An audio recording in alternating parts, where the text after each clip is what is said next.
Hello and welcome. Thank you for joining us for episode 11 of Chronicles of Calastia.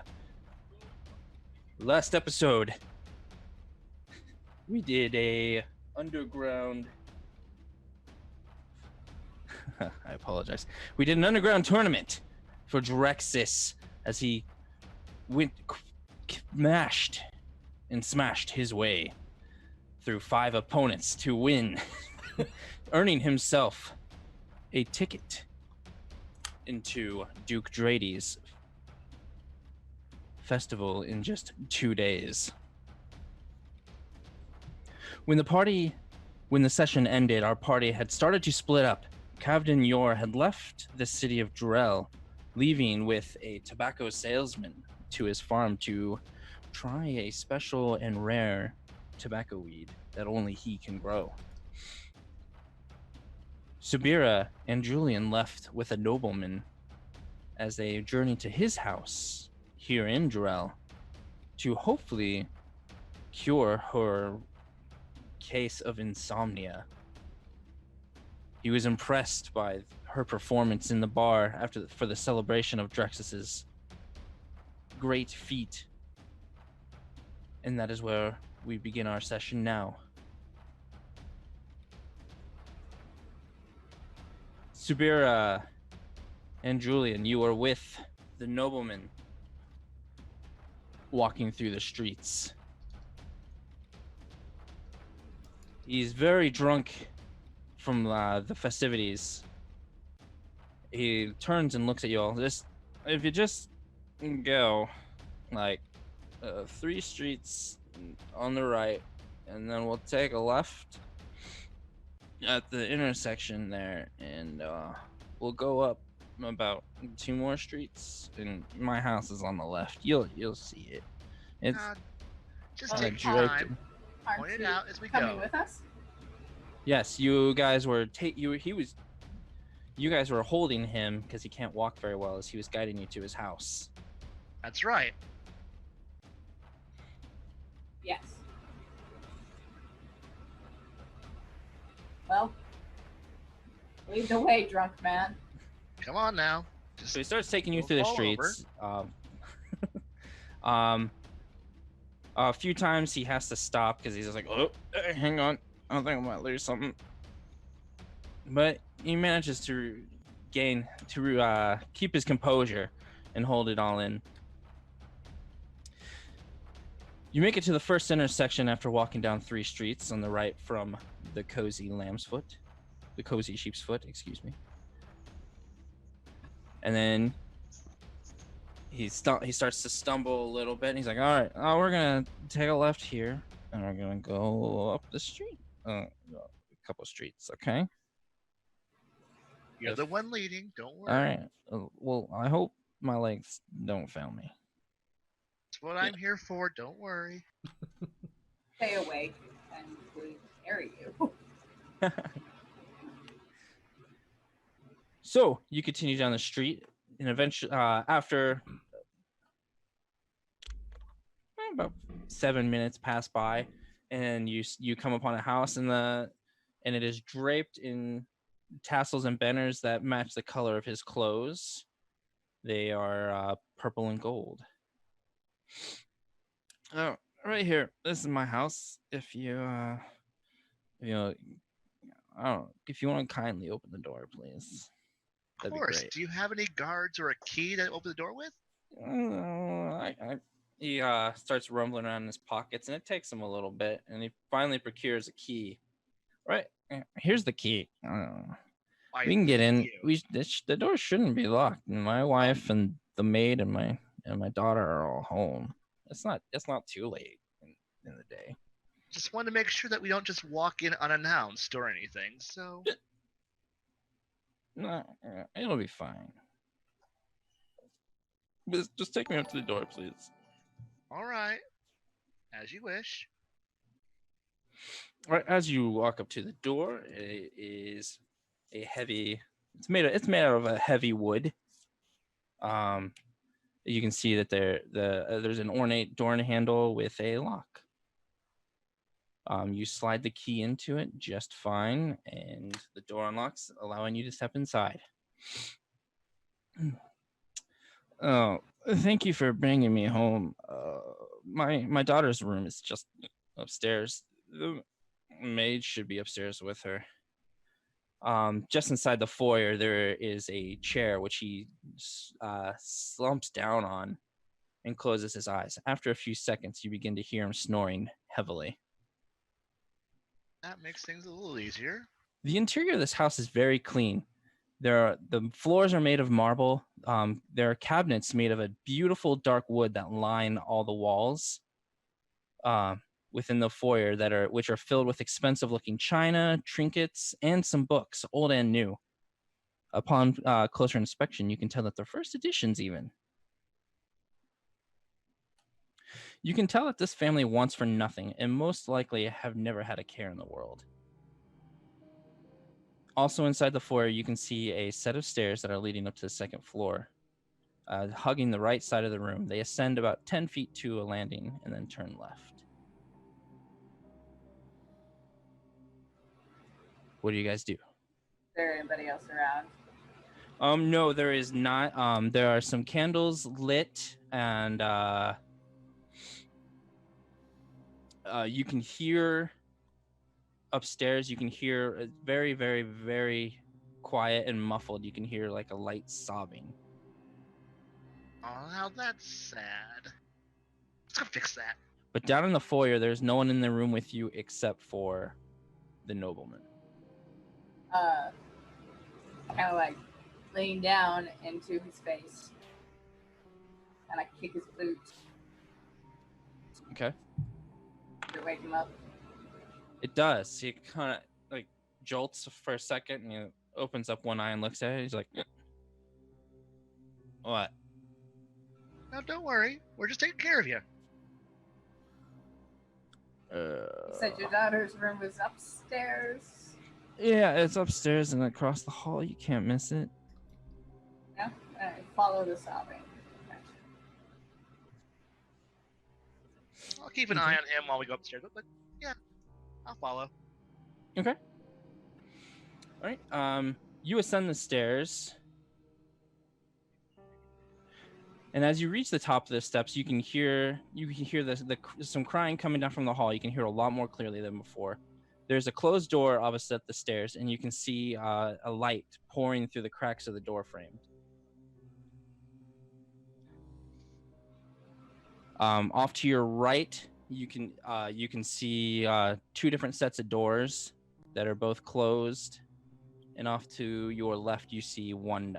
You just see a wall. It's got different portraits drawn of the family.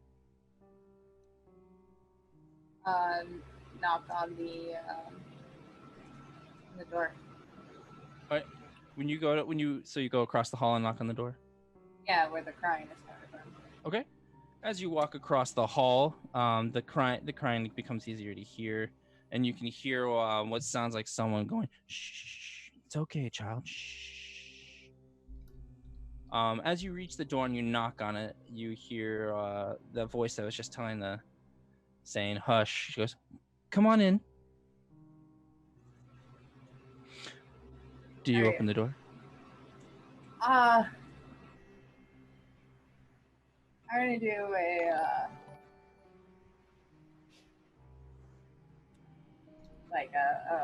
perception check. Okay. What are you perceiving? Trying to perceive. This family is weirdly trusting.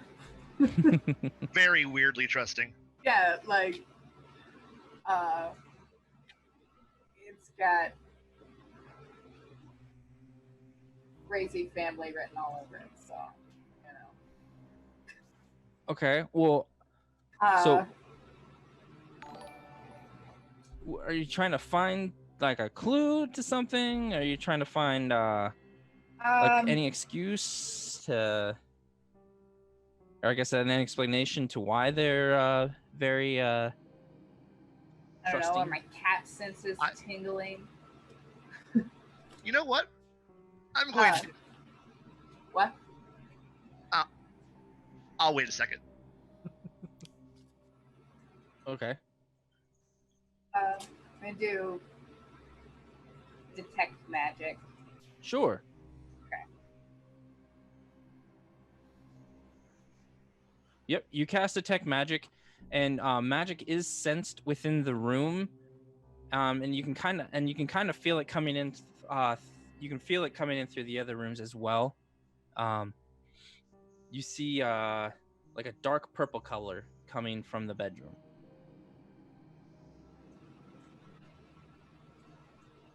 You can see that like kind of like through the walls, like that really points out to you because you haven't opened the door yet. Okay. But I'll open the door about now.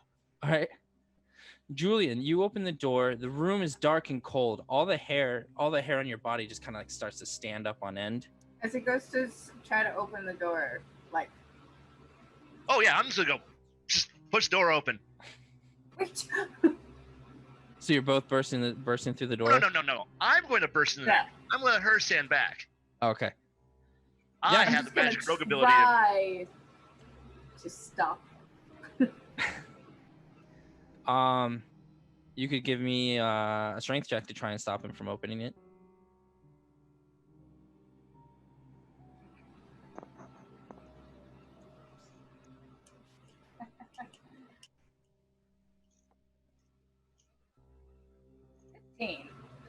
What was that? 15. 15? Yeah, you managed Well, to I guess that would. What is your strength? Yeah, it would be opposed. I apologize. It'd be opposed strength checks here. Julian, go ahead and give me a strength check as well.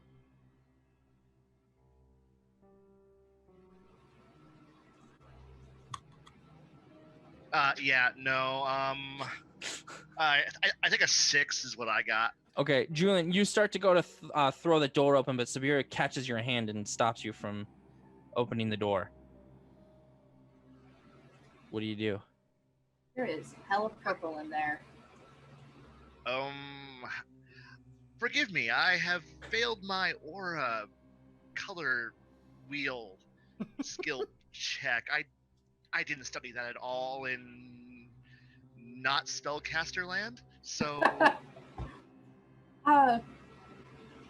yeah, I don't really know what it means either, but it's magic. it's magic. I understand that, but okay, I am mildly Just thought I'd caring. warn you know. Alrighty, let's look. We need to wake this girl up somehow, and she's in there, right? Correct. Okay.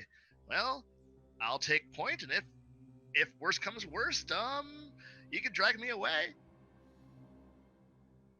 Good to know. So back to what I was going to say, which was open the door.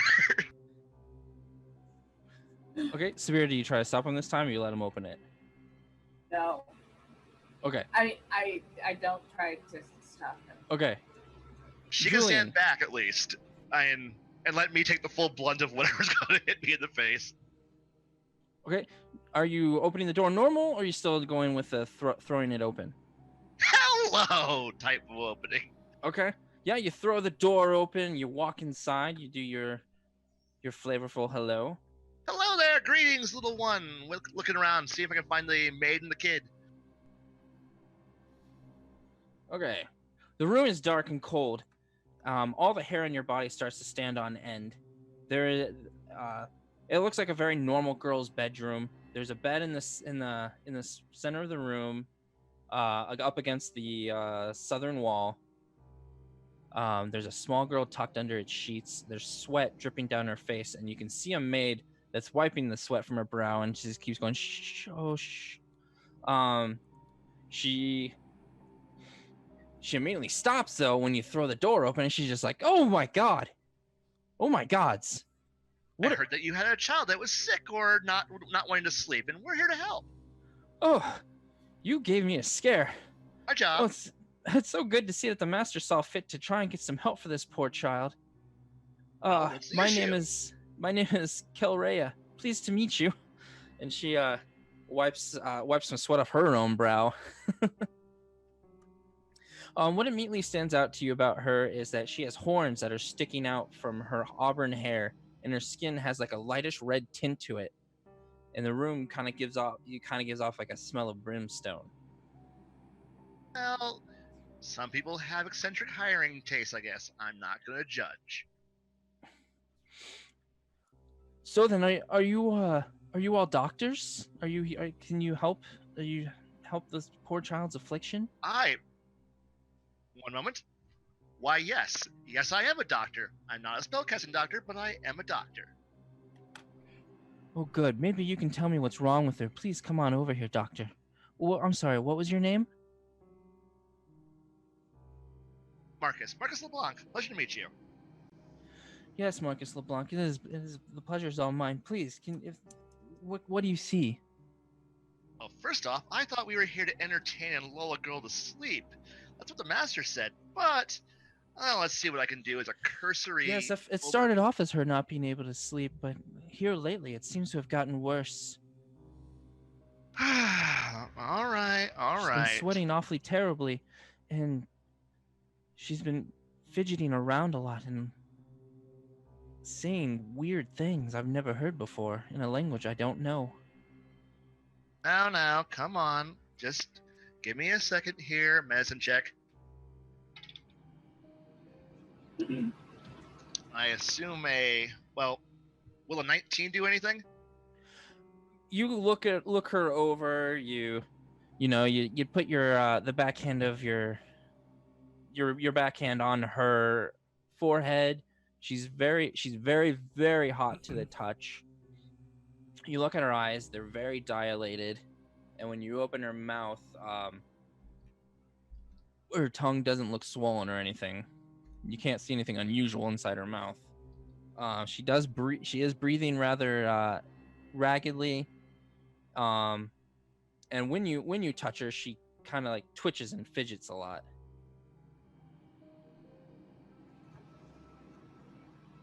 But you're not really sure what it is. I mean, one second here. I'm gonna go pull in my backpack of wonders here and see if I can pull out some tools to help me be a little bit better at my job. Subira, while he does that, what do you do? I'm like at the doorway, just kind of like. Kelrea looks at you. Well, what are you, like his assistant, or why are you here? Moral support. Moral support. I'm assistant moral support. The assistant moral support. Yes, that's what I do. Oh. And yes. So you're not really here to, I mean, like, can't really do anything to help then. You're just kind of here. Well, you gotta remember, what we were told was a girl with insomnia. And at that point, I would be her assistant in that. But you just happened to have lucked out, and you got me, and I do dabble on the side as a doctor amongst many other skills. Oh, I see. Forgive me for not understanding. I'm just a servant here. Trying my best. I haven't had much sleep lately since the child does not sleep. She's awake now, as you can tell, but it's almost like she's not present. You know what I mean? Oh, could you tell me more, please? Well, it just started off where she was just staying awake every night. But then slowly over time, she started having fits of rage. She started lashing out at her father and her mother, and even me. And I've raised this poor child her entire life. I would say I'm more of her mother than her mother actually is. I assume that they're busy and don't do anything useful? Well, I wouldn't say that they're that they're always busy or not doing anything useful, but they are, they do have the family business to run, and sometimes it just doesn't leave enough time for their daughter. It just makes me so so irritated sometimes that they would not give her the attention that she deserves.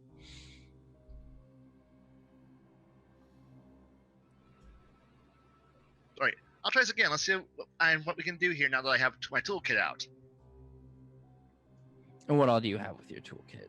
It's actually a healer's kit, so. Oh, okay. Cool. Really do actually have the medicine skill and do have the healer proficiency and skill. Nice. Yeah, I kind of turn myself into backup doctor in case, we ran out of spells, because magic runs out. Yes, eventually it does. It does. All right, you get all your tools out and you start getting to work. Go ahead and give me another medicine check. Alrighty. That one will come in at a rather substantial 23. 23. Okay. Yeah, you start pouring together some medicine, like some cold medicine and some other remedies that you've heard about. She drinks the potions down pretty quickly. But nothing really seems to be working. Have you thought about bringing in an actual, professional spellcaster who dabbles in the divine? Yes, we did try that with the church. They said that there was nothing afflicting the poor girl that they could find, but yet here she lies. Like this. Well, unfortunately, without... I don't... Well, you gotta try to do something! I'm trying something! Look. I apologize. I'm very tired. I haven't gotten much sleep lately. Go get some sleep. I'll see what I can do. I can't rest until I know that this poor child is safe again. Look, eventually derangement will set in if you just stay up. I understand that, but I would never forgive myself if something bad happened because I was too busy taking a nap or getting some sleep. There's got to be something you know. What about you back there, moral support lady? Is there anything that you know? Any tricks? Well, I mean, I could sing her to sleep. Maybe that will work. Maybe just some sleep is all she needs. Please try something. Anything. I look at Julian. Like, Fuck. I wish you had the rogues, the rogue sign skill. That would be language. That'd be so amazing right now because I could just be signing you up. I could hit her over the head with a stick, and that would put her out.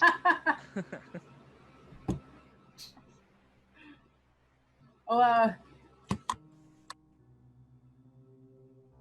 I don't speak rogue, so all I say is... Look, I do have a cudgel. I can make this a really, really brutal way of knocking her out, but it'll work. While you're discussing that, the child starts to kind of shake and fidget more violently. She begins speaking some words in a language that neither of you know. And it doesn't sound very familiar.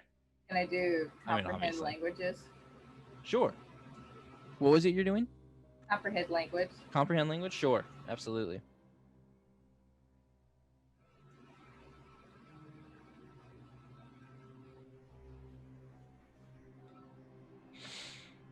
The language you start to hear, or you start hearing her saying, "This will get revenge. Use me as a slave for over 60 years, will they? Now I'll take my revenge on their sweet child. Let them know. They will understand my pain, the pain of all of my kind." I don't understand what was just said, but I can assume that is probably a demonic language, and I'm going to go with not my field of expertise. Immediately after that, the girl jolts up from the bed and just kind of starts hovering over the bed. Objects all around that are scattered all around the room start to kind of orbit around her for a few seconds. Is she still talkative? Yeah, she just keeps repeating the same thing over and over again. So can we just go with Operation just hit her with a stick until the problem's solved? No, I don't think that's gonna work. We're just gonna kill this. I've got a stick.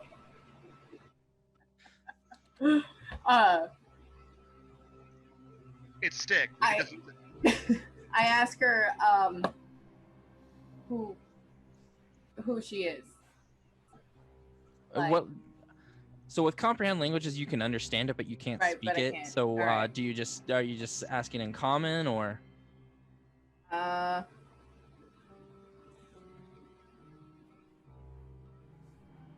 Yeah.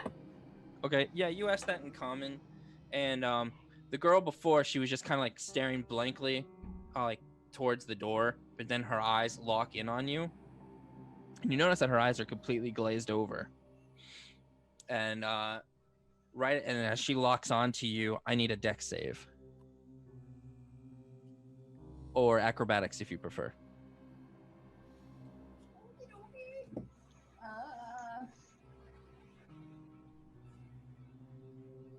24.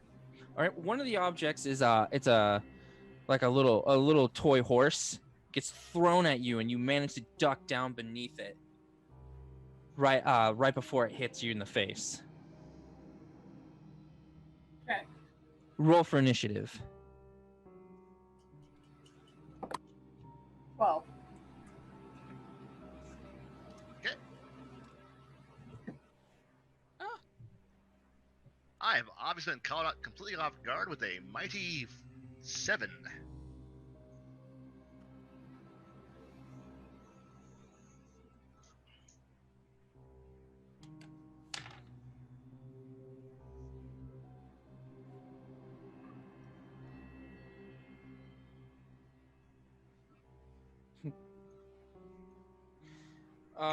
And so does the young girl. She has a 7, so it'll go Subira, Julian, and then the girl. The maid just kind of like backs up against the wall, choosing to stay out of the fight. All right, Subira. You were just you were 10 feet away from the girl, who she's still levitating over the bed and objects are still orbiting around her. What do you do?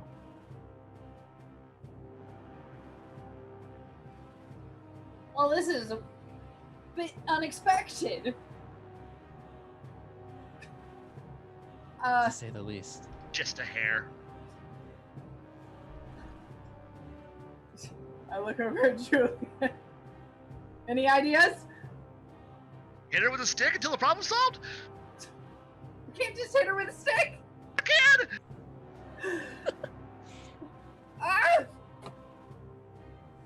Combat is the least important, like, my least favorite thing in the universe. So What do you do? She's still just repeating the same shit. She's no longer talking. Okay, she's just throwing things. She's just throwing things now. Okay.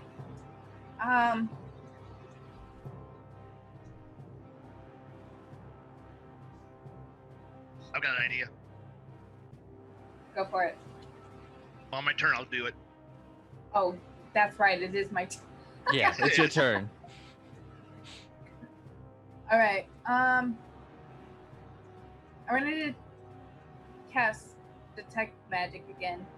Okay. Just to see where it's like Sure. it's coming from her or an object in the room. It is coming. You do detect magic. You detect magic coming from the girl and from the maid.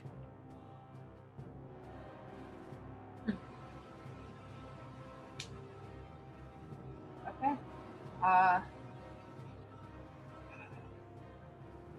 Like all of the maid?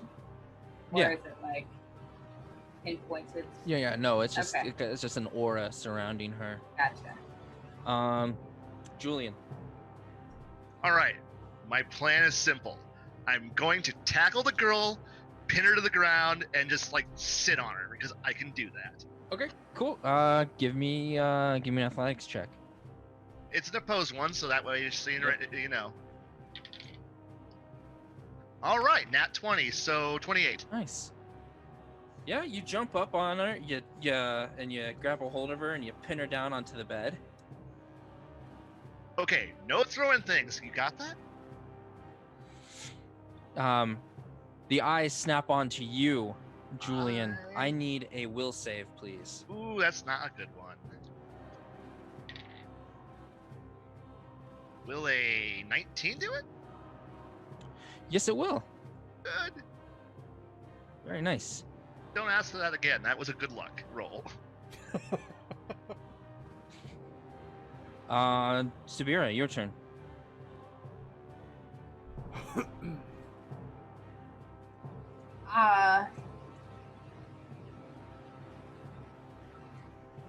I turn my attention towards the maid. Okay. Like, I know, but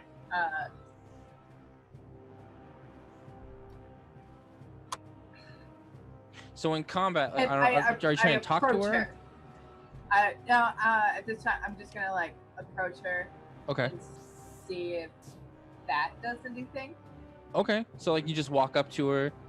Like walk towards her. Yeah. As you walk towards her, she looks. Her head's just kind of like shifting back and forth, between you and you, Julian, and the child. She looks at you, and she's just like, and she looks like she's getting ready to start talking.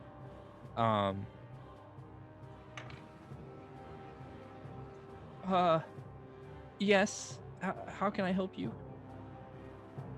When did you say all this started? Just over a week ago. How long have you been working here? This escalated within the last couple of days. What was that? How long have you been working here? I've been working. Well, nobleman. Kaelbrin, his father actually bought me when I was a child. So I've been with this family for almost 60 years. I raised Nobleman Kaelman from a babe, just as I have this little girl. I feel nothing but love for this family. Give me an insight check.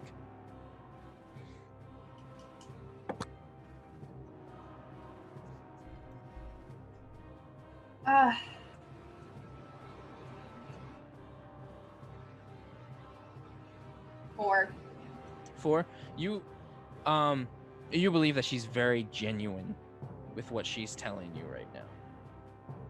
Like you get a feeling that she has no idea what's going on, and she's just terrified. The thing that she keeps saying, I think it might be affecting you too, because in the demonic language or whatever it is, she keeps saying that the family took advantage of her for like 67 years. What? Do you know what language it is that they are speaking? I don't know. No, I have no idea. This is all very frightening. We had a wizard with us. Through that. Julian.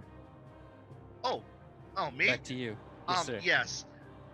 My hands are a bit tied up right now, pinning this little girl down. Could you reach in my backpack and pull out the silk rope back there? Don't ask why I have that, but I have it. Could you just pull it out and help me tie the girl up so that way she doesn't get away? Thanks. Yeah, Julian, also, I need a double check. I need another will save from you, please, sir. Okay. That one is only a 16. Okay. Julian, all of a sudden, you find yourself somewhere else. Oh. You're standing in a room. The room reminds you of your childhood room, actually. And you're standing in front of a mirror. But there's something odd about this mirror. Give me a perception check, please. Will a 19 do anything? Oh yeah, absolutely. So as you're staring at the mirror, you can see a reflection of yourself, but you have no face. Your face is completely gone. You kind of move around a bit, and your reflection follows you, all except for your face. Well, that's mildly disconcerting, but I'm not too worried about it. Okay. Look, yeah, I have reasons, so don't worry about that. Okay. Subira, back to you. Right after Julian asked you to get the rope out of your backpack, he and the girl stop moving altogether. And it's almost like Julian is caught in a daydream, in a daze, if you will. Hit the child with a stick. Alright.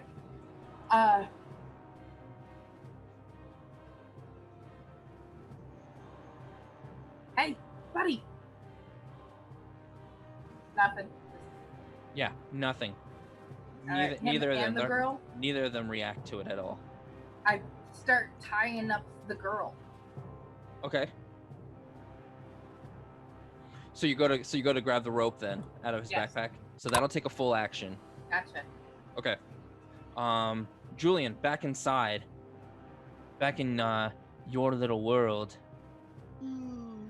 After a while, the reflection stops mimicking your movements. I was just wondering stands which one of my perfectly still. personalities is going to step out right now. So, come What on, do you do? which one of you is it? Come on, step out. Come talk to me. As you stand there, the reflection pops from the glass and grabs a hold of you. Give me a grapple check, opposed athletics check. All right, I have a 24. Nice, Nat. Oh, cool. So your reflection grabs you, by your arms and pulls you in. You start falling down for what feels like forever. This is mildly disconcerting. Eventually, you fall onto a wooden board. As you turn around, you can see this dark tunnel leading all the way back up to where you had fallen from. What do you do? Interesting. Come on, now that you had trapped me, come talk to me at least.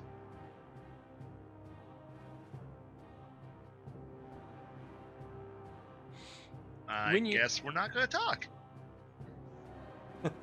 Come on. When you say that, one of these faces that you keep asking for does appear. It is the face of Marcus. Ah, well, good to see you.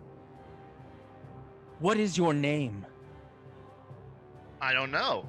What name am I going by? Well, today it was Marcus. Yesterday, Right. It was Julian. Yesterday it was Julian. I know. Look, we both know this game. Do we know this game? Well, do you? Julian Harper. Oh, Marcus LeBlanc.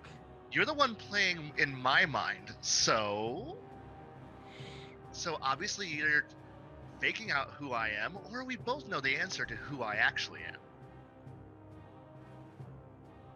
He looks at you for several seconds, and he just kind of caresses this side of your cheek.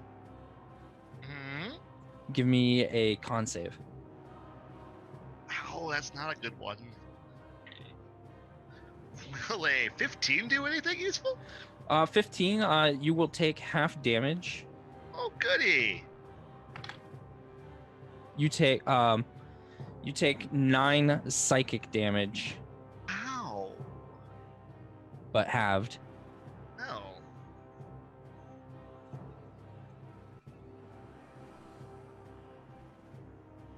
So that'd be 4 damage, in case you're wondering. I was assuming Dark World round up, but sure.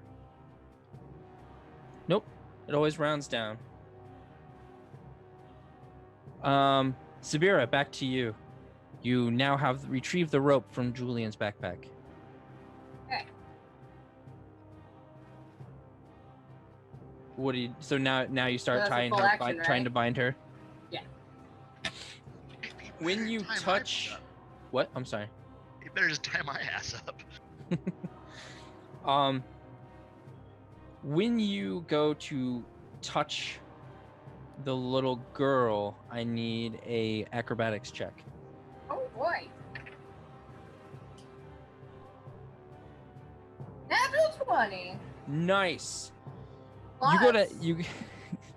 You go to touch her, and you can feel kind of like the same force, the same energy that had thrown the toy horse at you. You could feel it starting to charge up to blast at you, but you managed to slide out of the way just in time as the blast shoots past you and the maid.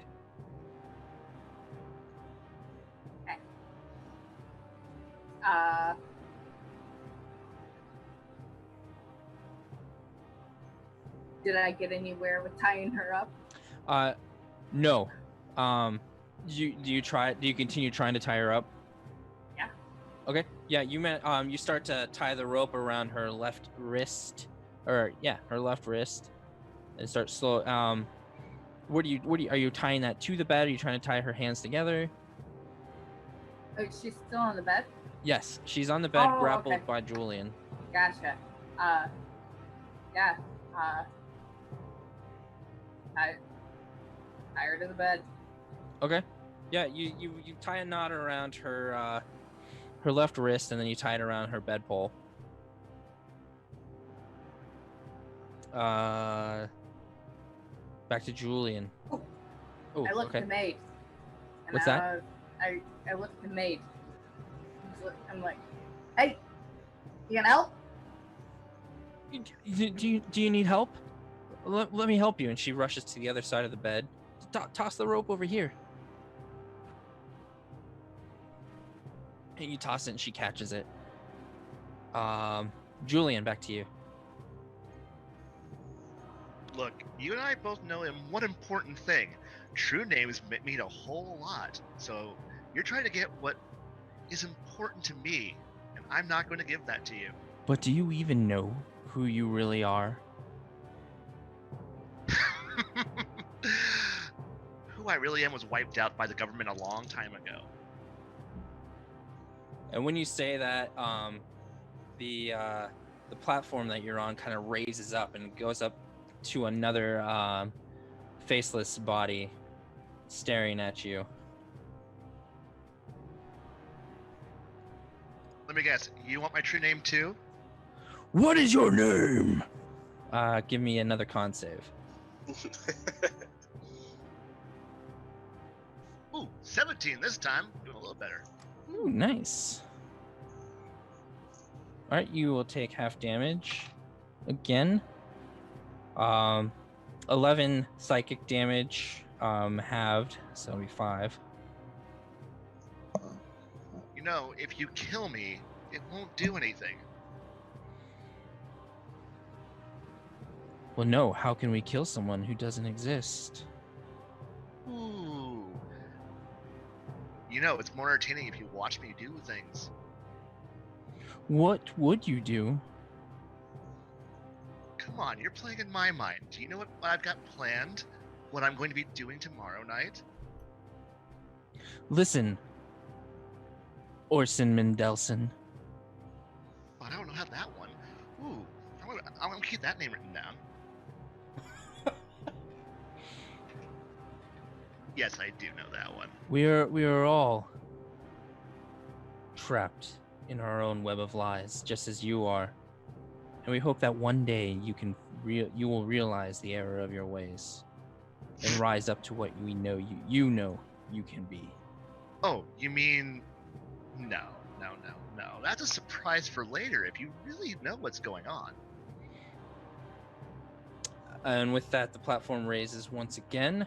Subira, back to you. You and the maid are tying down the girl. She slips the rope around her other wrist and starts to tie a knot. Oh, what's your plan next? Anything? My plan. Yes. What's the plan next? Her hands are restrained. But what about your Tie her friend? feet. The feet. Yes, of course. Yes. How silly. And then we're gonna wake up my friend Your doctor. Your doctor Jamarcus friend. over here, and then we're gonna figure this out. Don't you worry. We're gonna get it. I have to say, Tie I'm her pretty feet. worried. Tie her feet.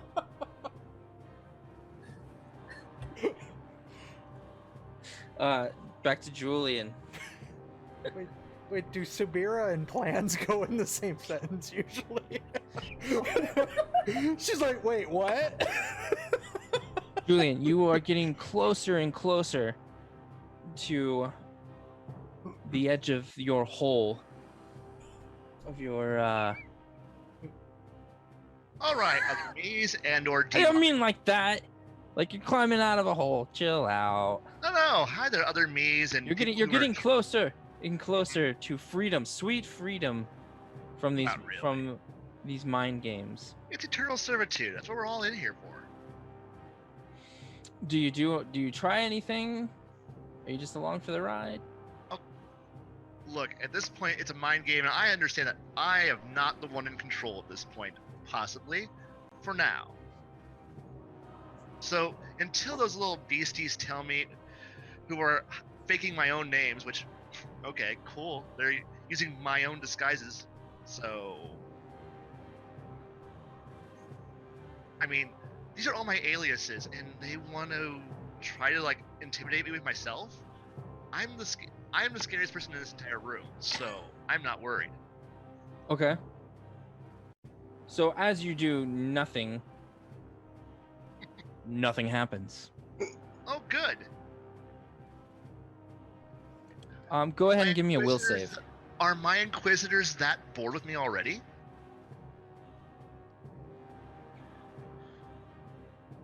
Will a 16 do anything useful? Yes, with a 16, you snap back into reality.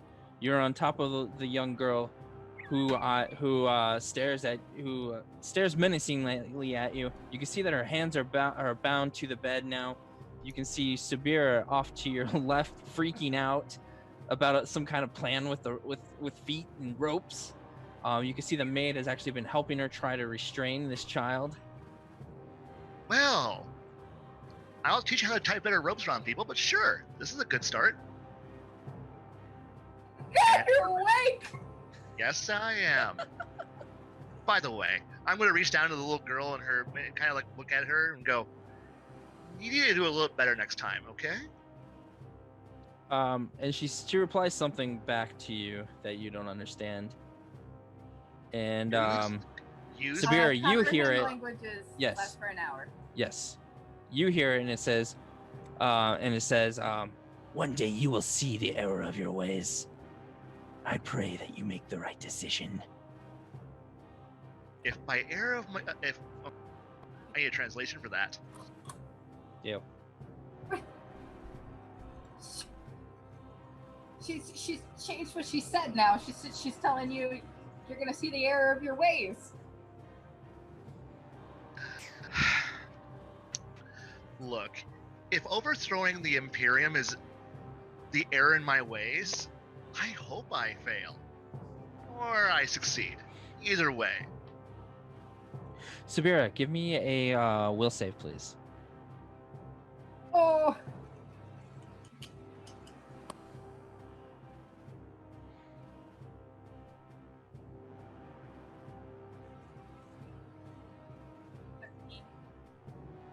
What was that? 13. 13? Subira, all of a sudden you're no longer in the room with the child and Julian and the maid. You're back in your childhood home as well as Julian was. Except this time you're with your former caretaker, Ida. Ida, god damn it, I did it again. Ida.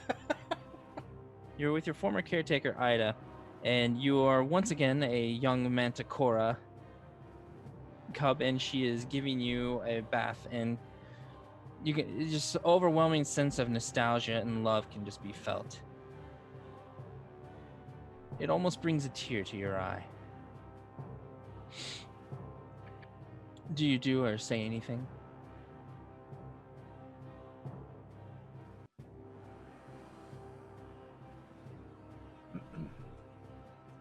Mom?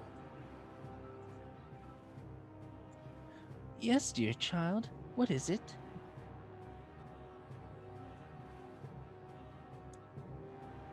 What are you doing here? What do you mean? It's bath time. We always do bath time on Wednesdays.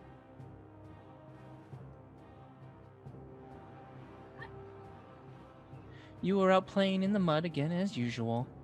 You get so dirty all the time. But I love the spirit. It makes me feel young again.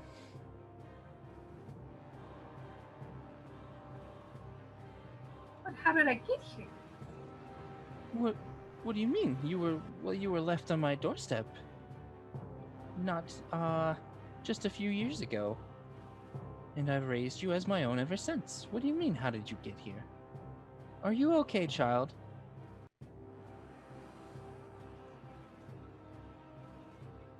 Do I know that I was put into another world, or do I think that I'm like a kid again? Give me a... Yeah. You know you've been put into another world. Okay. Wait. No, Mom. I grew up and I'm not... I was trying to help somebody and then now I'm here. You're not making any sense, Subira. Why don't we finish bath time, and I'll read you one of your favorite stories. No.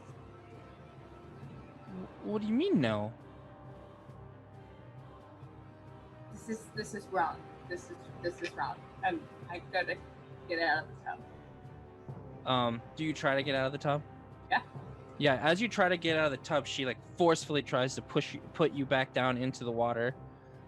Give me opposed strength checks or athletics.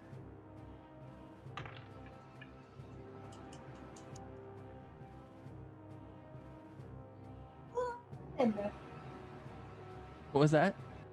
11. 11? Yeah. Yeah, you try to struggle, but she puts her hands on your shoulders and pushes you back down into the water. This time your head goes beneath the water. Give me a con save.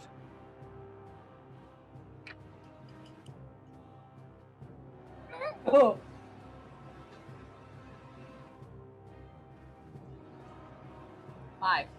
Five. You receive 8 psychic damage as Ida starts going,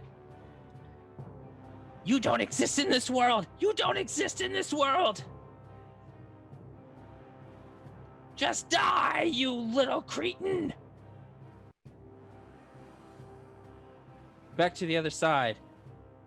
Julian, you can see that the little girl, her eyes have glazed over again, and Subira has stopped moving. Now, stop it. Stop it. Stop it. It's my turn to slap the little bitch around for a while. Who are you slapping? Are you slapping The Subira? little girl is right there. I'm sitting here on her bedside with a little tied up girl. I'm just gonna be like, nope, you made me miserable. So stop picking on my friend. All right, go ahead and give me an attack roll, unarmed strike.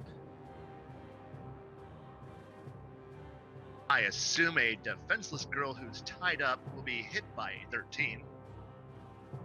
Well, she does get hit Fantastic. by a 13, and we've This lost Ed.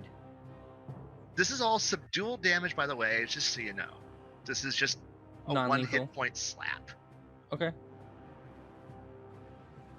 I'm not Yeah. sneak attacking her just yet. Yeah, I mean, you slap the girl, but nothing really happens. Give me a acrobatics check. Okay. I assume a 20 will do it? Yes, it does. A force kind of blows past your head, which kind of has that same feel and energy as that psychic damage you were receiving when you were in the not so right world.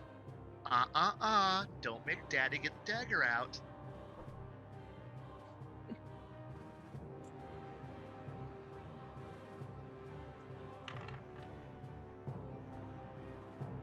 All right, Subira, back inside. You are being held underwater. You can't breathe, and the woman you thought you knew and loved is trying to kill you, drown you. It's time for to bust out the little kitten claws. Okay.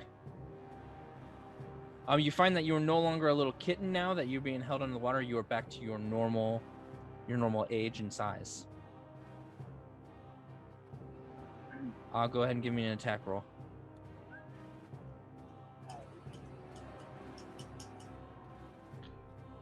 Hey, Ian, I don't know where that one went. Let's go ahead and go to break for a second. Oh, And we'll find out after these messages. Right. Unfortunately, we lost one of our players, so we're gonna do a quick break real quick and try to get him back in. Thank you guys for coming in and viewing so far.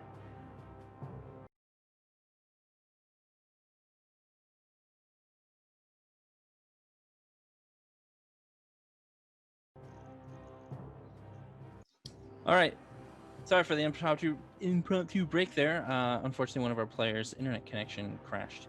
But we're all back now. Thank you. Where we left off, Subira was in the middle of being drowned, and she was trying to claw her way out. Oh.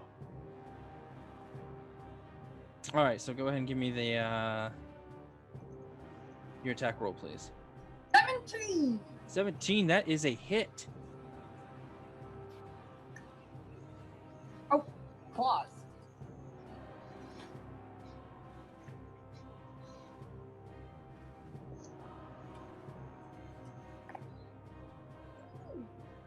Four. 4 damage. Ah, Nice.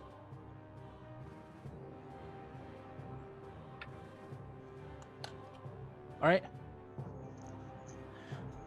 I'm going to stop there.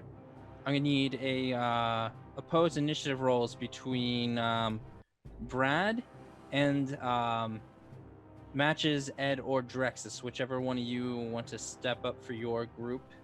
Do you guys want me to roll? Ed, Drexes? Opposing initiative rolls? Yeah, do you want me to roll, or So do you basically, guys you're want gonna choose one from you three because you three are still at the bar. Okay. Leotahk first. Okay. For me. Okay. Okay. And then so it'll be Leotahk versus Kavdin for initiative rolls. I cast Banish. Okay. All right. That's a hearty 7. 7. I was beat by 1. I rolled a 6. Are you fucking? Oh, Yep. Absolutely yes.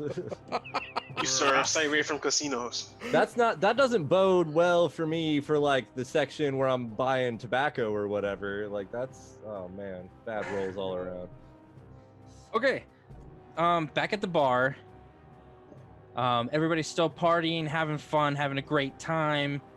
Laughs are being made around. Drexes people are still offering to buy you drinks and food.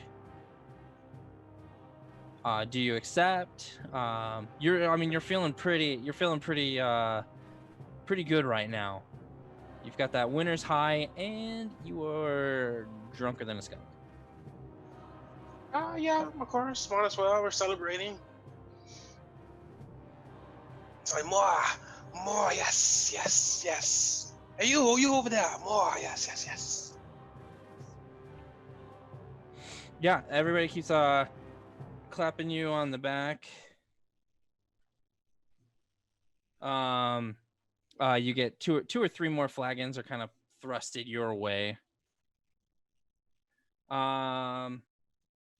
Eduard, what are you up to?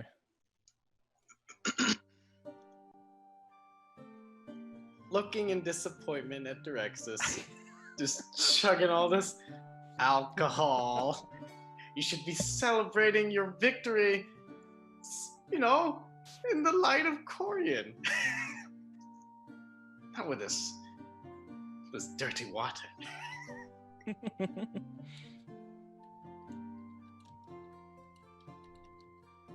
Somebody give that man a shot. Oh no! I am a pure paladin. Leotahk, what are you up to? You can see you know, everybody's having a great time. Drexes is having more fun than he should. All right. You can see Eduard giving Drexes dirty looks and scolding him like a Is there like a mother. is there a lot of people? Oh in yeah, here there's now? 30 other people. Okay. All right. I'm actually studying everybody around me intently. Okay. Keeping an eye out for anybody whose movements or mannerisms, or even if their face looks familiar. Sure. Go ahead and give me a wisdom check. A wisdom check, Yes, sir. or like an investigation. Okay. No, yeah, that's fine. not really Wisdom investigate. check. It's not like you're going through their stuff. Okay. It's basically you're racking your brain if you recognize any of these people. So a wisdom check would be Okay. What does an 18 do for me? with an 18 other than Drexes and Eduard, nobody and the bartender, all these people in here, they're pretty new faces to you. You know, you've never met them before. There is something that kind of stands out to you though. You do for a split second you thought you could see somebody in the crowd, but the second you blink, like you don't see them anymore. Okay. Is there anything like, what do I pick up that's familiar? You just thought that the way that they were dressed. Okay. Specifics? Like, just like, is it like a familiar? Yeah, it's just style it's of like yeah, it's dress? like a sense of familiarity. Like Okay. oh yeah, you know, I would have seen people wearing that over like in Bashan or something, not here in Drell. Okay. You know, something like that. Okay. I'll try to go back in my memory and see, like, to try to like remember specifically, like, if it's somewhere in Bashan specifically, like an area there that I would have seen it. Give me a wisdom check at disadvantage.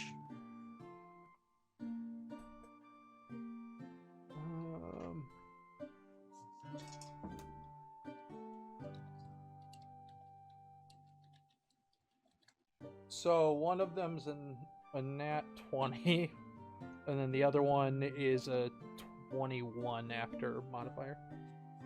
Okay. Unfortunately, as you try to rack your brain, like nothing's really popping up. Okay.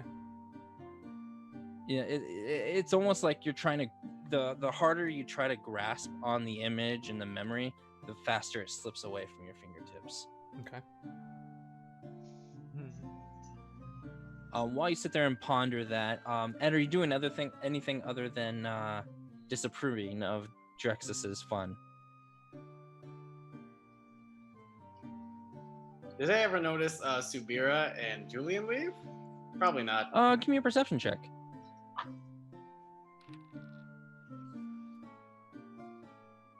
$21. Yeah, you noticed them leave. You saw them leave with that nobleman. Oh. And you overheard their conversation. They went to go try and help some girl with insomnia. You know, and they've been gone for a few minutes now. For a while, yeah. For just a few minutes. Only a few minutes? Yep. Who's all left with me? Is it Leotahk and Drexes? Yes, sir. Okay. I'm gonna go up to Leotahk and ask him if he wants to go with me. Leotahk.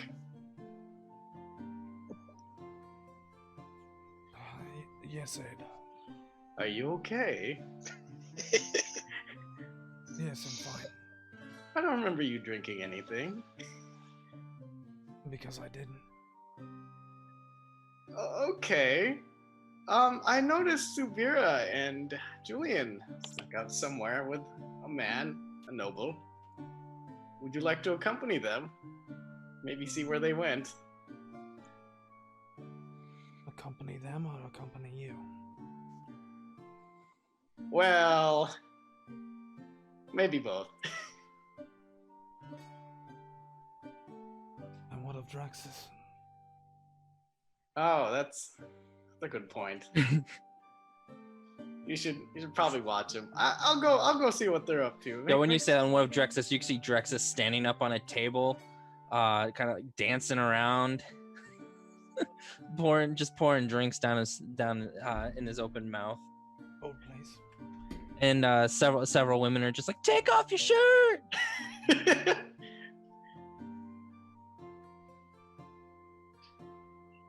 And where the hell is it? Drexes, do you take off your shirt when they tell you to?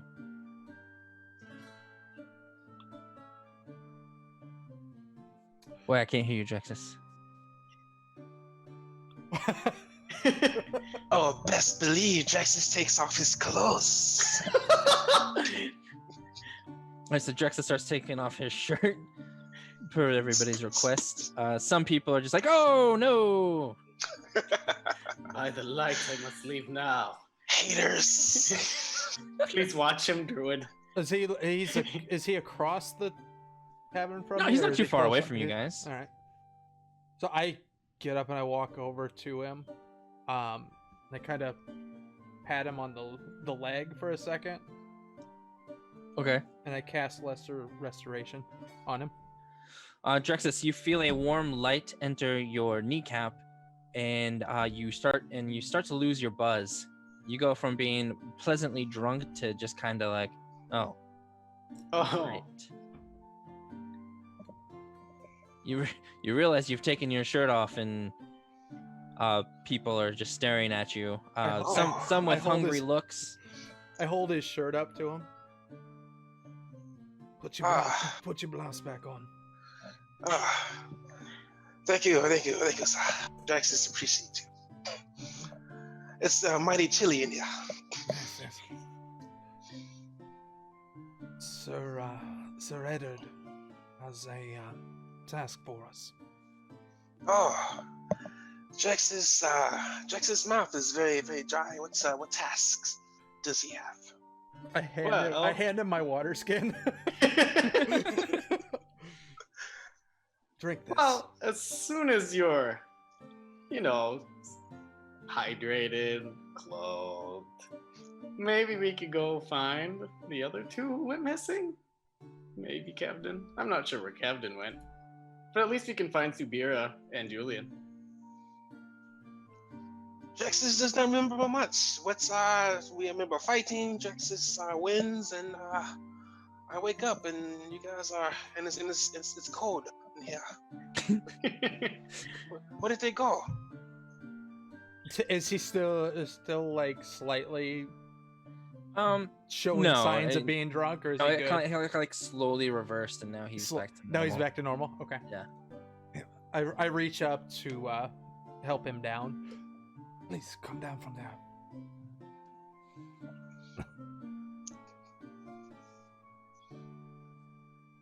Do you come down?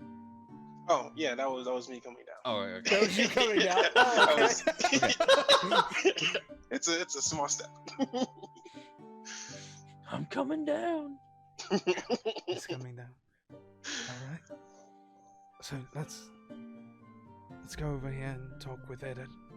See exactly what he'd like to do. Oh, you make your way back over to Ed. I mean, he's not too far away. He's just a few steps away. He heard the entire conversation. All right. Are you sober, Drexes? Are you able? Drexes is I able assure you, he's very sober. Oh, okay. and also very able. Yes, yes. As apparent from your combat. Right. I would like to go after our two missing companions, Subira and Julian, who left with a nobleman. So you two? So, I guess lead the way. Oh, okay. So I'm gonna exit. Okay, as you leave, a lot of people are just like, no, don't leave, Drexes. Drexes will Stay be for back. another drink. Have Just- some more food. Drexes will be back. Best believe. All Hey. your best fighters. He must have to go pee, guys. Let him go. He'll be back. They're all very agreeable. They're very drunk. All right. So I guess we all go outside. All right, yeah, you step out into the streets. You know, it's starting to get later in the evening. How long has it been since they left? Since they left? Yeah. About 15 minutes 15 minutes? Okay. total. Yeah. Other than seeing them like leave with a nobleman, is there any way I can find out which direction they went? Give me a survival check. I have an idea, but I'm gonna leave Ed to his thing first. 19. You can see several different sets of footprints. Barely, because I mean these are brick roads. Wow. But you can tell that there was two upright bodies, and that in between the two bodies there was one body that was kind of like stumbling, shuffling his feet. You can tell like he's kind of shuffled some dirt beneath him. Oh, You I'm can tell gonna. that they're going off towards the right from outside the cozy sheep's foot. Okay, I'll I just also go wear that direction elegant then. heeled boots, so that's okay. So fighting boots, but still. All right. You said you go towards that. Follow it. As you're following it, you get down about 2 streets, and this little girl stops you, comes running up to you. Please, sirs, you gotta help me. My doggy, he ran away. Can you please help me find him? He's just a small little guy. His name is Pickles. He comes to you if you yell his name. Please, sirs, you look very strong and capable. Please help me find my doggy. I love him so much. What does this kid He's look been like? missing for a while now. Please help me. Drexes has heard enough. Drexes gonna go hug the little gal. I'm so excited. Thank you, Drexes. Of course. Where's your puppies? Where is he? Where's Pickles, I last saw him down by the town squares. It's just that over that way. She points off down an alleyway. little girl? Where's your parents? Where's Drexes? They were at home. I was out taking Pickles for a walk, and we saw a little kind of looked like a rat, and he chased after him and broke his leash. She holds up a broken leash. Guys, do we have time? She kind of gives you all puppy dog eyes too, like they get real big, and she's holding the broken leash. Please help me find Mr. Pickles. I hold my hand out. She takes it. No, I don't let her take it. No. No, the leash. The leash? Yes. Oh, here you go. I pick it up and I sniff the leash to get the dog scent. Sure. Yeah. You sniff the leash, and it smells absolutely disgusting. It is gross. It God. overwhelms your senses. Son of a It makes you sneeze a little. son of a bitch. Leotahk language. I believe it's said a I bad believe it's word. common.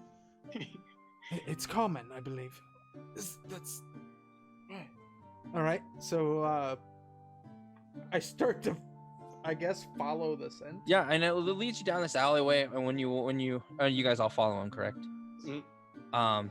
When you walk out, you go down this alleyway.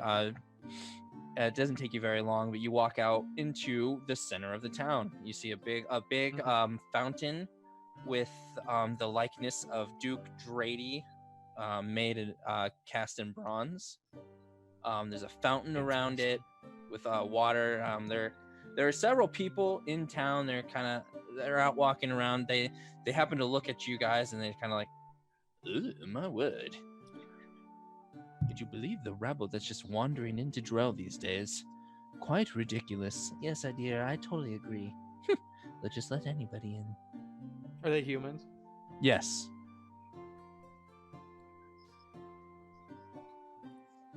How dare they? What do you guys do? Hey, you, hi, Drexes, hi, yeah. Yeah, they all look at you. A lot of them they have the same reaction as when you initially walked out of the alleyway. One man does kind of like step out of like a shadowy area, and he looks at you and he's like, "Yes, how can I help you?" What do you mean? How can you help us? "Yes, yeah. Well, your Asathi friend here was just flagging everybody down. No, Obviously, he was either waving you're at looking for everyone. friends or you need something." He was waving at everyone. You both were, to be fair. We were just saying hello. Yes. We didn't want to bring suspicion. Well, we're all being rather suspicious now, aren't we, my dear Asathi friend? What is it you're looking for? Are you lost? Are you looking for directions? I hold the leash up to him, and I say, "Here." I put it up to his nose. Ugh. Have you seen that? Yeah. Have you seen my dog, Mr. Pickles? Yeah, whatever she said. Why, now that you mention it, I did see a rather large dog run down this street over here. It was chasing a small Slytherin boy. Does that kind of go the direction of the Yes. scent that I'm following? Yes, absolutely it does. It goes Alright. down a street and then down into a dark alley as you walk there. All right. You've definitely been useful. Thank you. Have a great day. Let's just walk away. You're welcome. Thanks for accosting my nose. Thank you, kind sir. You'll survive. I assure you. I continue following the scent. Okay. As you start walking down this alleyway, it's very dark and cold compared to the outside air. There are debris is scattered all around you. Debris? Debris. There's debris There's everywhere. Debris Debris everywhere. Crates are lined along the left side of against a building. right. After walking about 65 feet in, a crate suddenly flies towards you, bursting from the wall. Give me a acrobatics save, please. All of us? Yes. Okay. 16. Okay. And what's your marching order? Who's in the lead here? I would assume Leotahk, since he's sniffing it out. Oh yeah. 17. I'm probably in the middle now. No Okay. offense. Yeah, so that I'll be in the back with a little girl. Okay. What's everybody's acrobatics? 17. 17. 16. Ed? 7. Okay. So, Ed, the crate bursts forward. Leotahk, you jump back, just as Drexes jumps back. Drexes, you jump right into Eddard, causing Leotahk to jump into you as all three of you come crashing down onto the ground. Out from behind the crates comes running a Slytherin boy, and he starts shouting, "Help me!" as he runs past you and starts running towards the street. Is he running like an alligator? He's got like arms in the air, like, "Ah!" I take offense. I take a door.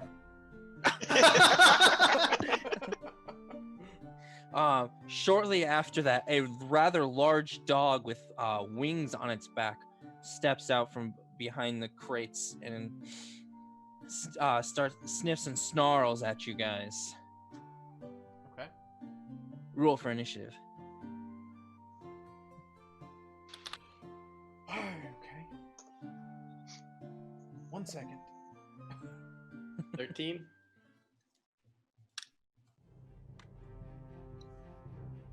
I rolled 6. Womp womp. Wah, wah, wah. Dodge is great. Nah. 20.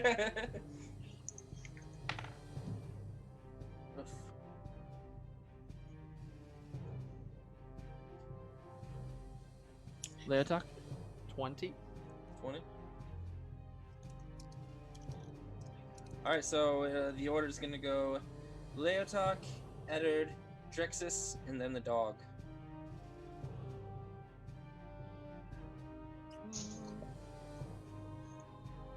We have a little girl in our party. She's out in the street. She did not follow you into the alleyway. Oh, good. She's smart. Right. The little girl to the dog. Oh wait, it's her dog, isn't it? I think. We think Can so. I try to like make kisses towards the dog, but I can't because I have no lips. So I'm like, Leotahk, you're first. Alright. I am going to cast Entangle. Okay. What does that do for me, please? Alright, hang on. Alright. Grasping weeds and vines sprout from the ground in a 20-foot square, starting from a point within range. For the duration, these plants turn the ground in the area into difficult terrain. Creature in the area when you cast a spell must succeed on a strength saving throw or be restrained by the entangling plants until the spell ends. Okay. And what is the saving throw, please? Hopefully higher than what they can get. 16. Okay, it fails. So it is entangled. It is entangled. Alright. And I place 2 cards face down and end my turn. Alright, Eduard. Can I examine the dog to see if it's hurt or not? Give me a perception check. Or give me a medicine check if you're searching to see if it's hurt. Okay. 14. As far as you can tell, there's nothing wrong with the dog other than the fact that it is entangled. It appears to be entangled. Good job, Leotahk.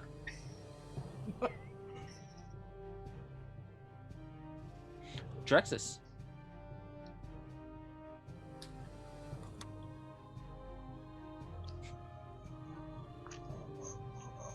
Can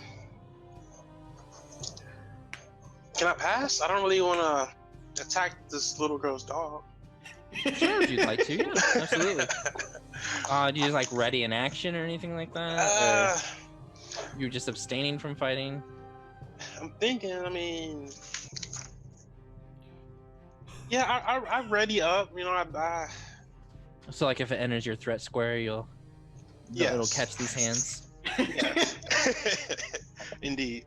Just like Okay. Overwatch. Yeah. But Leotahk, don't kill it. No. Pickles. Oh, when you say pickles, the dog does kind of stop. It's trying to break free. When you say pickles, it stops and it stares at you and kind of starts and wagging its tail. Hey, Pickles. Hey, Pickles. In my turn, I guess. Okay. Pickles tries to break free and fails. Leotahk. I am just gonna maintain my spell and just take a step back and let Drexes try to do his work. Try to calm the dog and everything.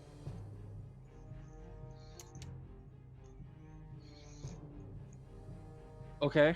I think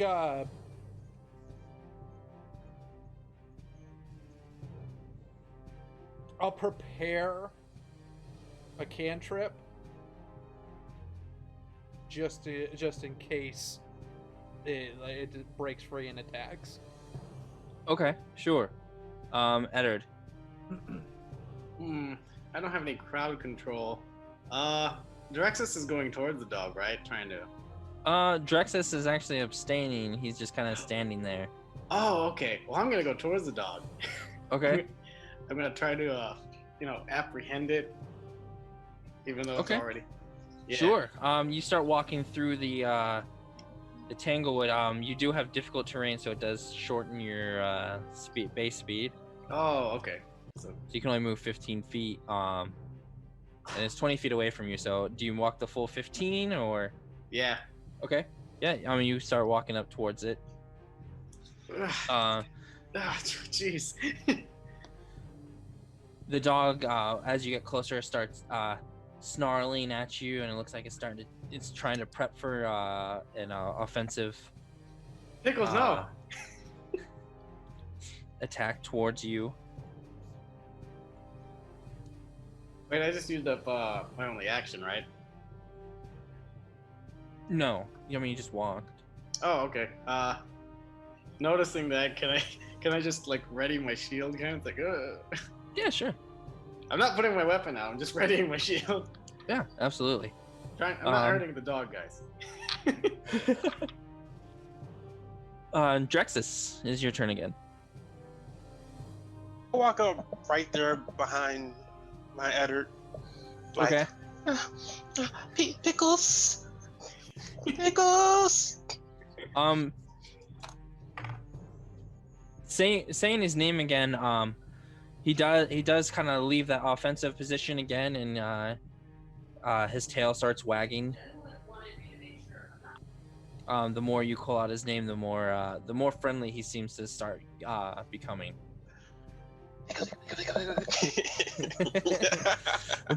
Pickles.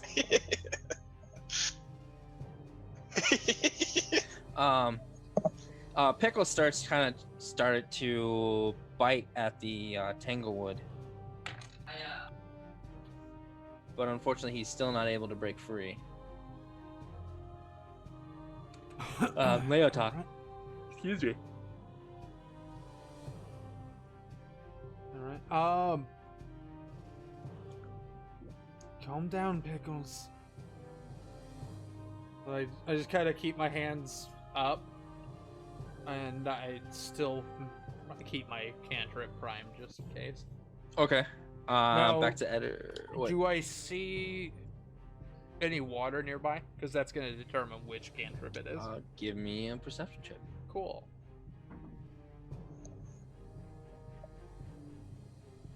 13. No, you don't see any water. Excuse me. Any water Okay. around you guys. All right. All right. Cool. I got you. Got it. All right. Back to Edward. Okay, so Drexes is behind me. Leotahk not yet, right? Correct. Leotahk has not moved.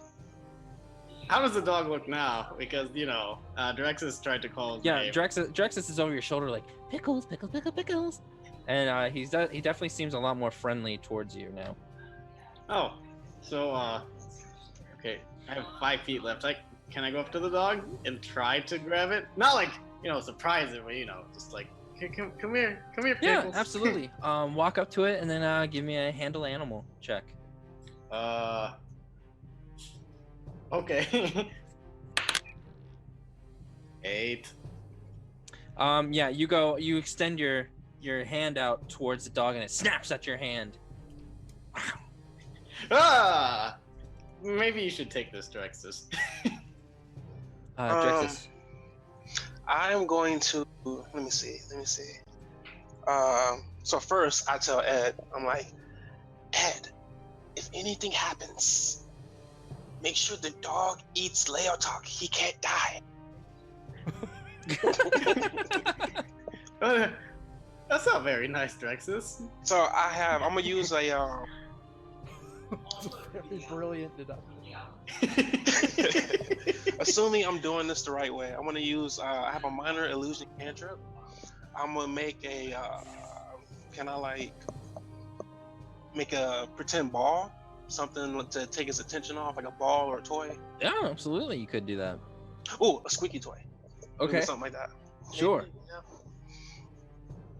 yeah. So it's a cantrip, so I just do it. I don't have to roll anything. Yeah. And basically, the dog's gonna roll to disbelieve. Okay. What are you using? There it is. Minor illusion. Yeah, minor illusion. Oh, okay.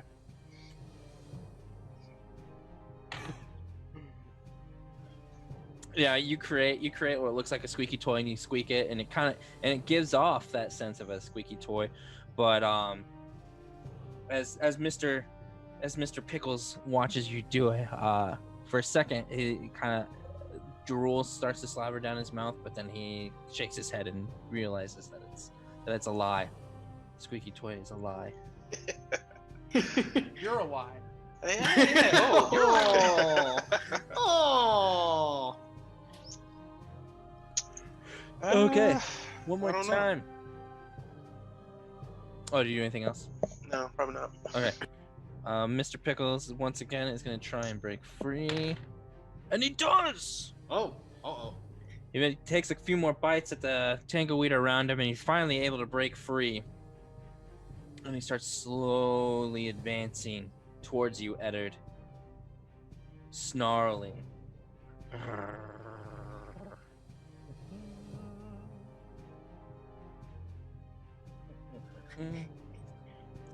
He suddenly lunges at you, Eduard, Oh jeez. and he bites you on your calf for Alright. 5 piercing damage. I'll go ahead and... Yeah, it overheat. Wait, where'd it go? Hang on. Hmm? I had a cantrip primed and I don't know what the hell happened to it. Hang on.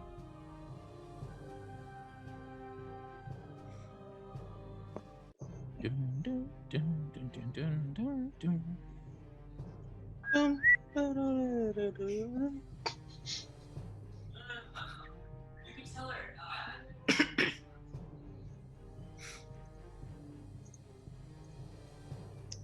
My cat. Where's my cat? All right, well, Yeah, go ahead and continue. you've I don't know lost where- it. I don't know where. Leotahk, it is your turn.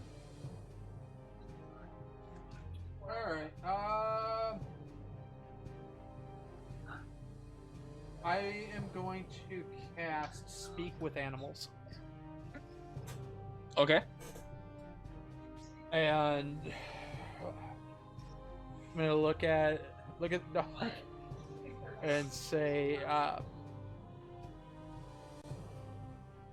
Mr. Pickles, it's not very becoming of you.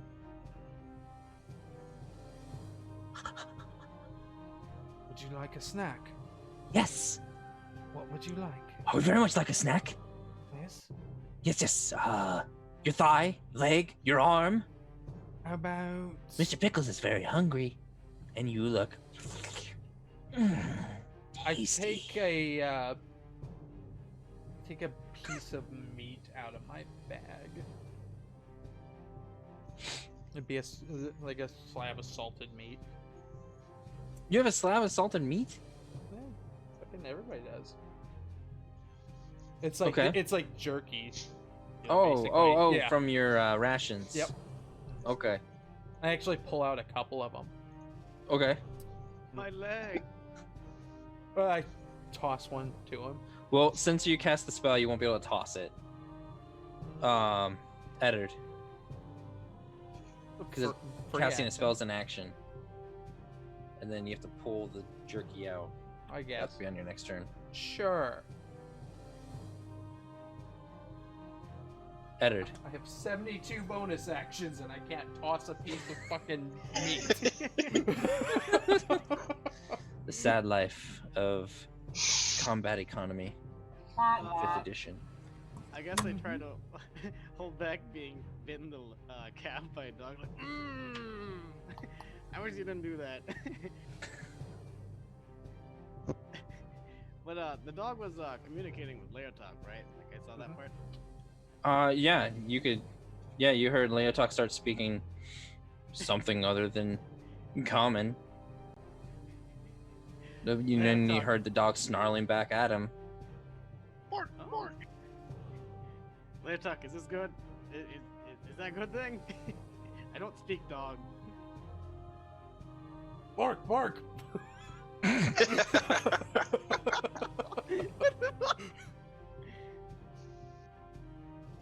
I think that means yes. Truly a dignified language. One for the scholars.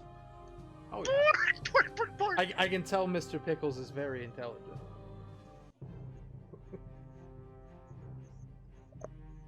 Next. Can I Mine cast is Cure on some- Wounds on my leg? Yeah, absolutely. I forgot what die that was. It's a D8. Okay, I'm casting Cure Wounds on my leg because that Okay. dog, for some reason, that isn't nice to elves. 7. Okay. Drexes.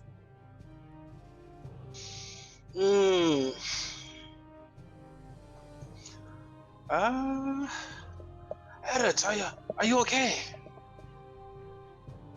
I'm okay now. I mustn't get angry at this dog. I mustn't get angry. Must not attack dog. This dog will. This That dog will bit not leg. like me when I'm angry. Oh, life, precious, even dog who bite leg.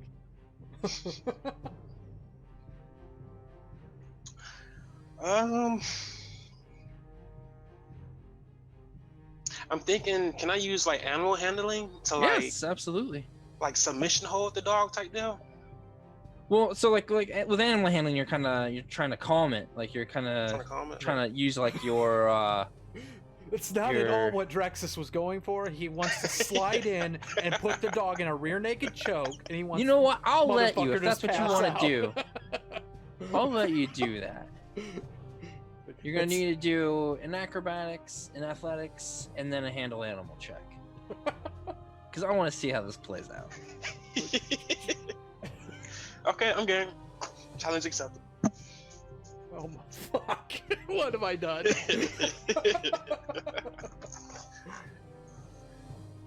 All right, so first, D&D.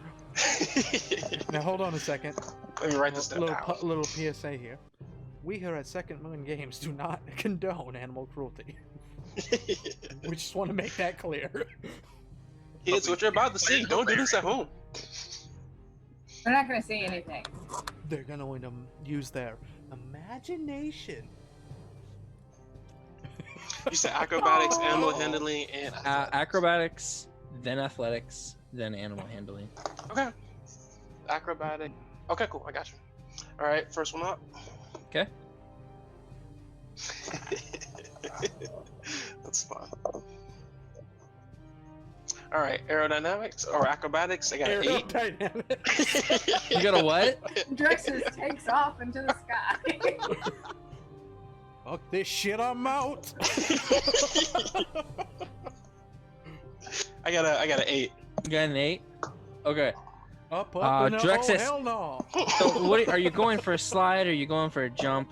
What are we doing here? What Drexels wanted to do was kind of like get behind him, like his neck type deal. Okay. So that, cause it's a dog, so like when they try to Yeah. fight back. For sure. So you slide behind him. You go to grab his neck, but you end up grabbing a hold of his waist. Yeah. Give me an athletics check. Athletics. 17. 17, yeah. You grab a hold tight, and you flip him around. You flip him around onto his side, And then give me a handle animal check. 22. 22. Nice. Yeah. And then do you say anything to him after that? You slide into him. You grab his waist. You flip him over onto the ground. And then Say do you say pickles. Or can you understand me? anything? Well, I don't know. I'll just, regardless of the matter, I'll just say, Pickles, we go home. Pickles, we go home now. It's time to go home, Pickles. Pickles kind of fights and squirms with you for a second, but as you kind of talk to him, he calms down in your hold, and he kind of licks your face. And I start rubbing against his belly. And he kind of like flips over on his side with his leg out and starts kicking into the air with it. Oh, hey, Pickles, good dog, good dog. Hey, Pickles. Okay. The little girl comes running down the alley. You saved Mr. Pickles. You found him. Thank you so much. Of course. Now go find your parents. Yes, I will find my parents. Come on, Mr. Pickles. She kind of claps, and Mr. Pickles goes to stand up. Do you let him? Oh yeah, of course. Okay. Yeah, Mr. Pickles stands up and runs to her side very happily. He sits down next to her as she strokes the side of him, because this dog's larger than she is, and she calls it a puppy. That's scary. She grabs him by his collar and steers him down the road.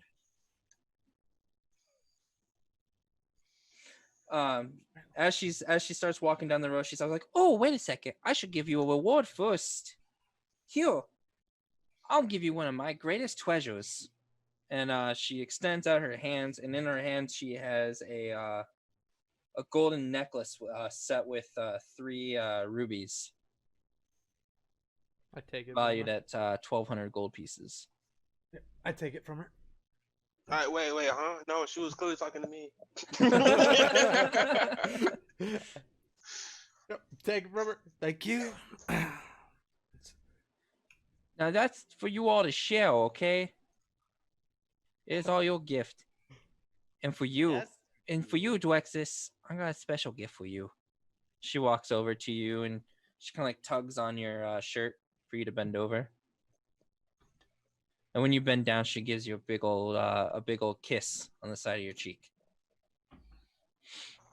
I thank you. Drexes, it will never wash this side of his face again. Thank you for helping me find Mr. Pickles. I really appreciate it. Well, we gotta go now before my parents get worried about us. Bye, guys.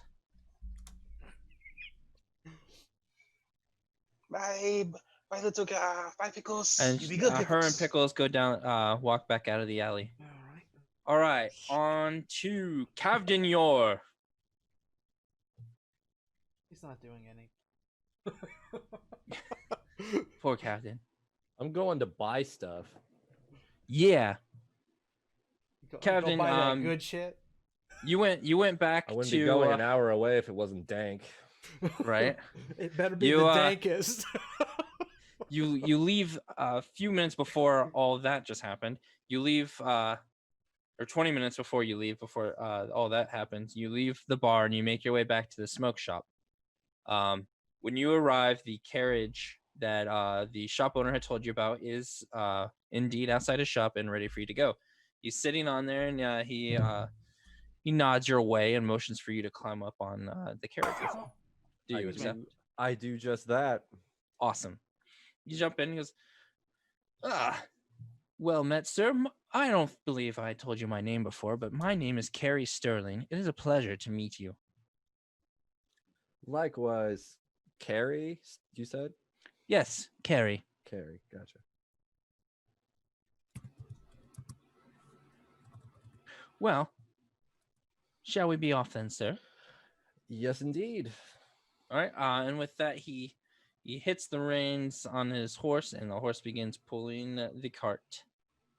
Along the way, Carrie's very, very enthusiastic about Pipeweed, and he's sitting there talking to you, like talking your ear off about all the different types of pipeweed. You know, you've got your dark weeds, you've got your special pipeweeds that require you to grow them in shade only, some that require all sun, some that you can only grow along water. It's true. It's really quite a science. It really is. It's great. It's just I hope I'm not boring you with my talk here. I'm kind of a super enthusiast about my pipeweed.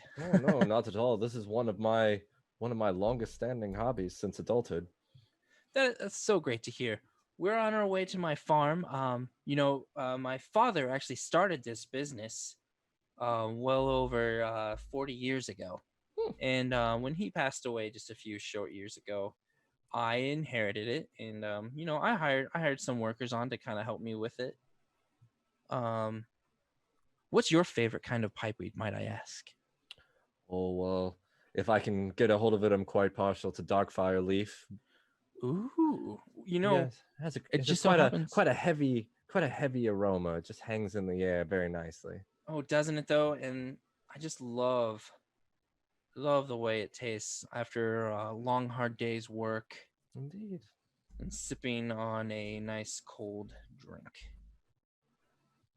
There's nothing better. I've got to tell you. I do hope that someday I get to pass this on to my son Corey. He's really young. He has him and his twin sister. They're not too old yet, but I hope that they take a liking to it just as we have. You know what I mean? Of course.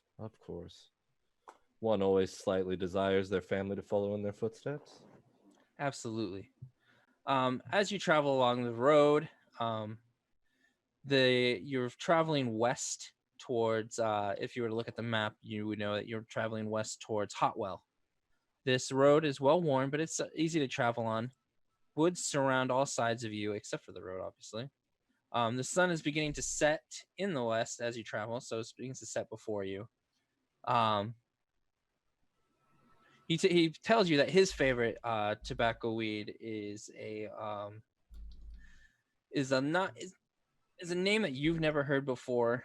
He tells you that he's a big fan of Muddy Leaf. It's about the same aroma as the dark fire leaf, except it has like an undertone to it that kind of tastes like brandy. And he tells you that what he does is he keeps a barrel of ale or a barrel of brandy in his smoke shop where he dries out his leaves, and he also lets that brandy kind of evaporate in the air, and the tobacco leaves soak it up, and it just gives it this real lovely taste. That sounds excellent. It's so great being able to talk about this. I rarely ever find anybody that's well versed in this. The nobles, they do smoke a lot, but they don't appreciate the weed. They just come in, they buy whatever's cheap. Sometimes whatever's the most expensive if they're throwing a party. Nobles typically don't spend much time feeling much about anything. Right. They're all a little dead inside. They're all a bunch of stiffs, you know what I mean? Indeed. He kind of like nudges you on your side. I try to avoid them when I can. Unfortunately, life as a wizard involves sticking your nose in where it doesn't belong quite frequently. Oh, so you're a wizard. I kind of thought you were, but I don't want to be rude and just assume, you know what I mean? Not at all. Not at all. The pointed hat, I'm sure, probably gives it away a bit. Yes, it does. Where do you come from? Oh, I was born in northern Gelspad. Northern Gelspad. To no one important, and then raised in the church. Oh, raised in the church. I've had a few friends that were raised in the church. After a lot of the wars, so I understand that. Indeed. He kind of stares off into the distance for a minute. So You travel from you said it was northern Gelspad? Northern. Northern Gelspad? This is my first time in Calastia. I've only been here about a month. Oh, really? I've always lived in Calastia, over in the Drell area, of course. I rarely ever venture anywhere outside of my neck of the woods. Of course. You know, things have been getting real scary here lately ever since Count Verduke took over the throne. Ah, yes, I'm sure. You know, his father really was something. His great grandfather was even better. It's just a shame to see this great country kind of falling into despair under his rule. Yes, indeed. But people like him rise and fall like the tide every day. Yes, they do. Most of the times, the worlds that they try to build for themselves are quite unsustainable. Yes, tyrants always seem to think that their civilization is going to be the strongest and the greatest, and that they'll never lose grasp of their. One thing can be said about Calastia: they are making their best effort at proving that they are going to rule the world. Most of the lands I've visited in the rest of Gelspad speak of Calastia with a tinge of fear in their voice. I totally understand that, especially here lately. There's talks of a slaver running all over Calastia, enslaving those of that aren't human. I was always under the impression, just from what I heard in elsewhere and other places, that slaving wasn't exactly looked down upon in Calastia. No, unfortunately not, and especially in Drell. You know, I actually bought some slaves myself to help out with the farm, but I immediately granted them freedom, and they were so happy for that they decided that they allowed me to hire them on as workers, and they've done such a great job in helping me keep my family's business alive. Well, people are often happier when you treat them like people. Yes, it's amazing, isn't it? What happens when when everybody understands that we're all in this together. Has this slaver that you were mentioned, for curiosity's sake, how long does he pass through frequently? Does that sort of thing happen all the time? Not too frequently, but I don't know if you've noticed in Drell or not, but nobody's ever in jail. If you do something wrong, you're immediately sold into slavery. Oftentimes, to whomever you may have wronged, you end up becoming that person's slave. I believe I probably already know the answer, but does that apply if you're a human as well? Yes, it does, actually. Well, at least he's equal opportunity. Yes, well, at least something's equal in this world. Yeah. About 50 more minutes go by as you guys kind of idly talk, and as you come up to a hill, and as you reach the crest of the hill, Carrie looks at you with a big grin on his face. Welcome to the Sterling Farms. He points down to the road, and you can see a modest homestead smack dab in the middle of acres of tobacco plants. It's truly a sight to see. As you get closer, you can spot on your right a field of dark leaf tobacco that is growing there, actually. Marvelous. There is a barn out back where we dry our harvested plants in the summer to help supply us all year round. As I already told you, I have several workers on site that I pay pretty fairly to help us out. We're always looking for help too. If you're interested or know some people, I'd be very happy to take you on. Yes, if I wasn't already engaged in a prior job, I would absolutely take you up, of course, to spend some time on such a beautiful property with such fantastic plants such as these. Yes, I totally understand that. Well, the offer's also, always there. But I waft the air. Can I smell it? Is it Oh, on the yeah. air? Oh, yeah. Good. You smell it, and it is the best smell ever. Fantastic. It's been almost an entire day. Yeah. It's been a while since you had a smoke. Several more minutes pass by, and you pull up in front of his home. Well, supper should be just about ready if you're hungry. Sure. Why not? Awesome. Thank you so much. If you want to just go ahead, hang on the porch for a second. I'm gonna take the horse back to the barn real quick. Of course. So as you hop out of the carriage, he hits the reins once again, and the horses make their way back towards the barn that he told you about. As you're sitting there, like I said, it's a very modest house. It's got 3 pillars that lead up to like an awning. It's a two-story house, and it's got a porch with a few chairs on it. Everything looks like it's been made by them. Everything's made out of wood, and nothing's been painted. After a few minutes go by, Carrie starts walking around the side of the house as the front door opens, and a very beautiful woman steps outside, and followed by 2 twins, a boy and a girl. Oh, I didn't realize that we had guests. Where are my manners? My name is Agatha, and this is Corey and Beverly. What brings you here?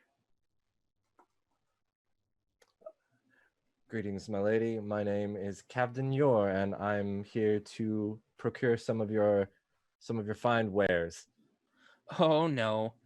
Carrie got you into told you about his secret tobacco. He's always going on about his special tobacco. Well, when someone dangles an offer like that in front of me, I can't help but at least check it out a little bit. Oh, I totally understand that. Dinner's just about done. Would you like to step inside? I can see. Oh, hello, dear. And Carrie waves back. We're getting ready to sit down for some food. Please come on in. It would be my honor. As you step inside, she leads you into a dining room with a table.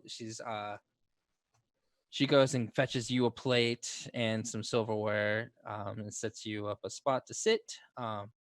She sits you right next to Corey, who looks at you up and down. Like, "Hi, Mister. My name's Hello. Corey. What's your name?" My name is Kavdin, Corey. Very nice to meet you. Very nice. Very nice. So, what do you do? Huh? What do I do? Yeah. What do you do?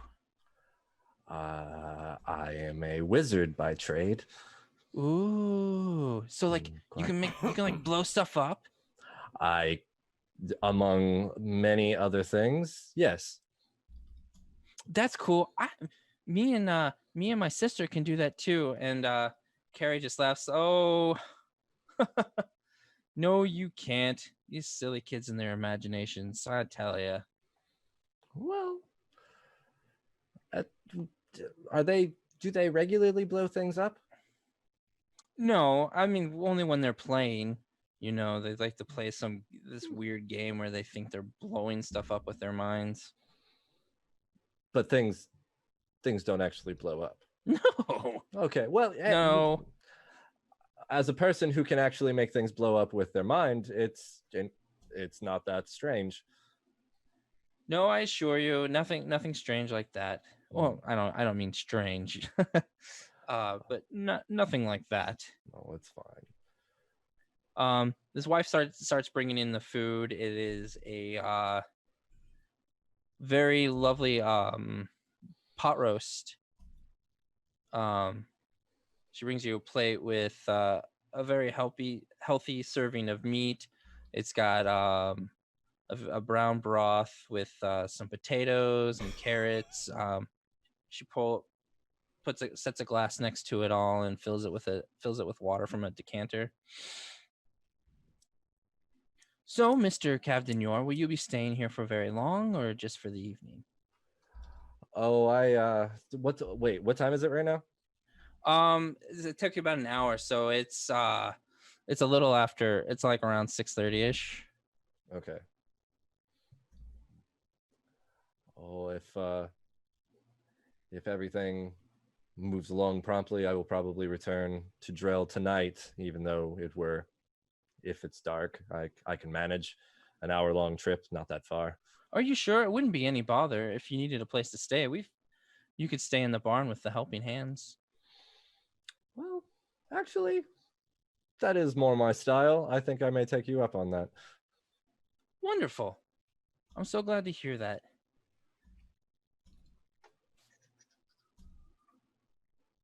As you sit down, the kids are kind of bickering with each other, and the mother, Agatha, tells them to quiet down and stop, or they won't be able to hear any of their father's stories tonight. And they kind of like, oh, they kind of make pouty faces and stop bickering with one another. Carrie looks at you and he's like, so anyway, about this special weed. And Agatha's like, stops him, like, no, dear, not at the table. Let's hear about some of the travels of our guest. And Carrie laughs. He starts laughing as he rests his hands on his table. You're right, dear. Let's listen to some of our guest story. I can bore him with some more tales of my pipeweed later. Most of my adventures honestly don't make for very stimulating conversation, and the ones that do are often not good dinner time conversation. Okay, well, I can understand that. You did mention that you were from northern Gelspad, and as I said, we've never been there. Is there anything fun to do up there? Well, honestly, I spent most of my time in my younger years when I lived in the north. I spent most of my time studying. Not much of an outdoor type of person at first. Okay. Yes, I'm sort of just a wandering traveler at the moment, and my stories are... Okay, I can appreciate that. Absolutely. As the dinner progresses, they just do more small talk about the weather and how things are starting to get really dark and gloomy with all the slave trading going around. Soon after that, the kids go to excuse themselves and go outside to play. Agatha starts collecting all the dishes and takes them to the kitchen. And Carrie kind of like gives you a wink. He's like, "Come out back with me. I want to show you my special weed." Lead the way, my friend. Okay. About another hour has passed since then. So the sun is set now, and you can see a beautiful starry sky up above you.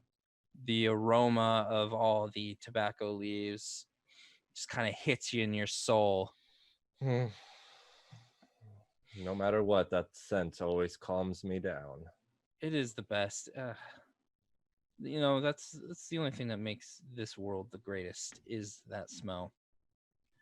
Yes. Carrie pulls out a bag and a small leather bag and opens it up, and this very, very sweet smell kind of emits from the bag. Here, take a pinch, put it in your pipe. And I do just that.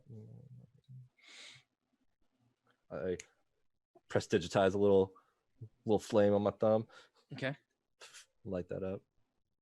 Yeah, and as you do, it's like I said, it's very sweet. And you can feel as you're smoking it, you feel very very more keen to the world. You have a +1 to wisdom saving throws and ability rolls for the next hour. Oh my. This is a very special weed, Kavdin. I don't know if you've ever heard of the legendary Leaf of Elysium. Leaf of Elysium. Yes. Are you telling me that that's what this is? No, unfortunately it is not. I was going to say I've searched for that strain for many years. This is a hybrid strain actually. My grandfather, he managed to get his hands on some seeds back in the day. But when we started growing them here on this farm, something about the soil it changed it. Mm. This right here, we call Elysium's artifice.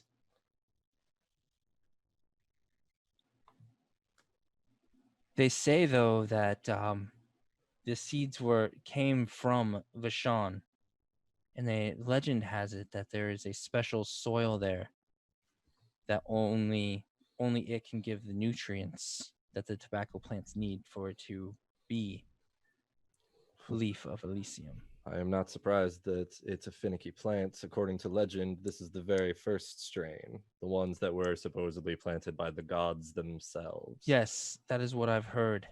I do not know whom my grandfather got them from. He said it was just some strange man selling random seeds, and he just happened to pick them up out of several different types.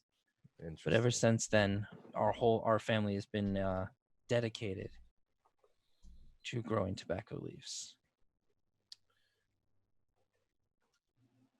Is this the strain that he brought me here to purchase? Yes, it is. Okay. Well, my friend, now comes the uncomfortable moment where I have to ask you about price. Well, since this is a very special weed, I do have to ask for a bit of a steep price. I do ask for 160 gold pieces per ounce of weed. I know how that sounds. Nah, man, it's all good. We're all friends here.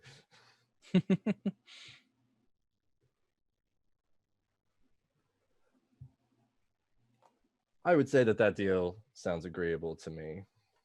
Then we have a deal. He holds his hand out to shake your hand.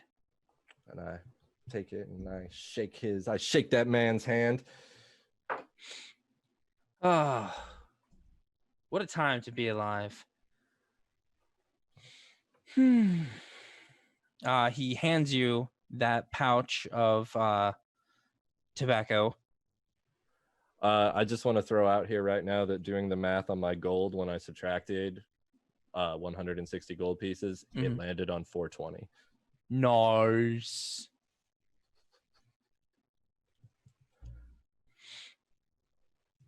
All right. So he gives it to me and... Yes. All right. So where do you plan on traveling next, Kavdin? I'm not actually quite sure. I'm sort of the kind of person that kind of goes where the wind takes them. I'm in the process of working a specific task, but I'm not quite sure where that task is going to take me yet. No, not yet. Do you mind if I ask you what that task is, or is that asking too much? Well, you have a nice family and a nice property, and I wouldn't want to do anything that may or may not put you in danger. Okay. I understand that. I won't press the matter any further. Right, of course. Not to be rude, mind you. I'm well versed in these sorts of situations, and oftentimes it is the people who don't deserve it that the consequences fall on. Yes, it's very unfortunate sometimes. Give me a perception check, Captain.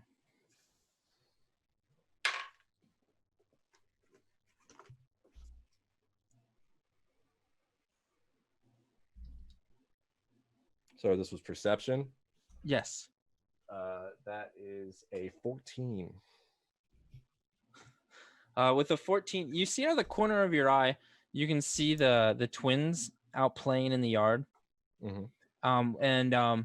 One of them, they're chasing each other, like playing tag, and one of them trips and scuffs his knee, and the boy scuffs his knee and starts crying and screaming. All of a sudden, he starts floating in the air, and like these they look like wings, like these astral translucent wings kind of like spring up from behind his back. flames kind of erupt around him as he's screaming. I mean, as I take this situation in, what does Carrie do? Carrie's like, "Oh my God, Corey, no, you've got to stop!" And he starts running after him. All right. Yeah. Carrie and Agatha both run up to him, and they manage to calm him down, and the flames cease, dissipate. There we go. That's the word I want to use. The flames dissipate, and Corey just sitting there quietly sobbing now. And it's like, "I hurt in my leg." Corey, we've talked about this many times. You can't just go on doing that. I understand you hurt, but you have to learn self-control. Please, Captain, don't tell anybody what you saw. I can trust you, right? I'm quite unclear on what it is I did see. It appears that he's a wild assumption, some form of celestial. Yes, him and my wife, my children and my wife are all Azamars. Could have fooled me. Yes, of course. You have nothing to worry about. I won't say anything to anyone. We really appreciate that.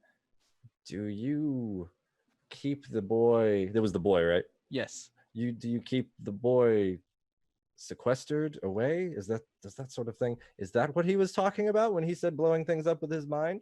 Is that real? Yes, that is real. That is what he meant. I was hoping that this wouldn't happen, and but especially with all the rumors of the slavers around the area. We were trying to keep it under wraps. We don't hide them. They go into Drell all the time, but Well, my friend, today's your lucky day. I happen to be quite okay with everyone. I don't have any problems with your family, no matter where they're from. And they kind of like look you over too, and they all smile. They feel like you're being very genuine about it. We really appreciate that. Most people, they would have said that, and then they would have quickly turned us into the officials. Well, to be honest with you, since we're in an accidental sharing mood, the slavers are why I'm here. I'm trying to find them, and I'm trying to put a stop to at least one of them that I know of. Well, that's fantastic news. Since we've been in Drell, I've heard tell that it might, in some fashion, be connected to the leadership here. Is that true? Well, I don't know if it's connected to leadership here, but I know that Duke Drady has been in talks with several different people, ambassadors from Vashon and people from northern Gelsped as well. Do you have any idea who? Unfortunately, no, I don't. That's all right. There, while in town, there were rumors of an Ironbred slaver going around and collecting. I do know that he managed to take some children. Yes, cowards often target children. Yes, they do, which is why we've been trying so hard to keep this under wraps. When we heard that the slaver was in town, we wouldn't let the children go in town anymore. Probably a smart decision to make. Well, if I'm able to find any evidence as to where he has gone, I'm hoping to be able to put a stop to him. I pray for you. Pray that you can manage this swiftly. No, our children shouldn't have to live in fear every day. No, they shouldn't. We shouldn't have to live in fear every day. No one should. I know I'm asking a lot of you, since you are a smoke shop owner, and this is a bit beyond your station, but you wouldn't happen to know of any way that I could perhaps get in to see the Duke without having to fight my way in Would you? Well, I do know that he's throwing a party here in a couple of days. There are several all the nobles will get invitations to him. Unfortunately, I wouldn't. But I'm sure if you do some tasks for the nobles, they'd be more than willing to give you to help you get in. They seem to be very over generous whenever they need something done and somebody else steps up to help. It's almost kind of weird how generous they can be. Yes, there are strange That's what things. happened to poor Bartleby in his emporium. You know. Ah, the music maker. Yes. Yes, I remember hearing about that. What did happen? Well, from what I heard, you know, they invited him there for some entertainment, but apparently he ended up being the entertainment as they tore off all his clothes, and they just sat up there laughing at him and his physique. You know, because I don't know if you know anything about Barry or not. Bartleby's he has a hump on his back. You know, he thought he was finally getting his chance at the big leagues, and really it just ended up being a freak show to them. Well, these people sound delightful. I can't wait to meet them. Oh yeah, they're so great. Well, the events of tonight were a bit rather surprising than I expected. Yes, it is getting rather late. I do think that we should all hit the hay. Indeed. My wife has already set up a nice bed for you in the barn, along with our servants. Retcon that. Along with our help. Fantastic. You have a pleasant evening, Kavdin. I'm so glad that we met you. You as well, Carrie. He shakes your hand and he gathers his family and they go and head inside the house. All right. I go to where I was pointed to take my rest. Before I actually rest, though, I want to take out my empty tome. And I want to record everything that has happened, all the events and everything since the prison escape.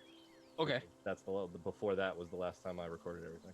Okay, cool. So I record all the events that I am privy to, and then I snap my fingers and I bring Tack, my cat, out of my pocket, and have her, have it keep a watch like I normally do. Awesome. Cool. Yep. She agrees. She agrees. She sets watch outside of the barn. She kind of nestles up along a fence, and she keeps in a watchful eye on the farm, the house, and the barn itself. All right. Back to Subira and Julian. Subira, you had just clawed. I'm gonna say it wrong again. Ida. Yeah, I said it right. You had just clawed Ida to break free of her grasp. You are immediately cast back out from the daze, and you're back in the room. Julian is bitch slapping the girl, and the maid is just kind of like standing there staring at you, just like, "Oh, what are you doing? Help!" I'm going. Please don't scream. I'm taking care of a problem. What? Why are you slapping her? Well, you had fallen into what I assumed to be a dream state, and I assumed that was because of the creature that's living in this little girl's body right now, and had it not let you loose, I was going to stab it until the problem was solved.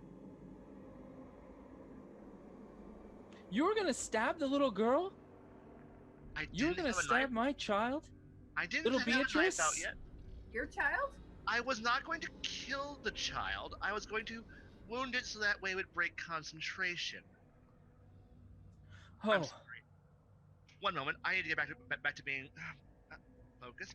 Hi, sorry. I didn't really mean to hurt the child. Everybody just watches you do that, just like, I know. I'm sorry. You really wanted me to be a playful, happy person or a doctor, but I'm sorry. This little creature thing decided to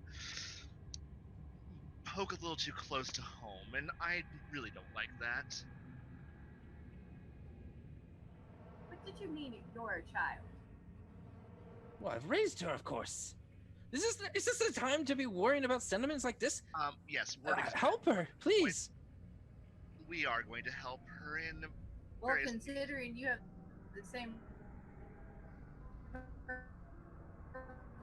aura around you as she does, yeah. I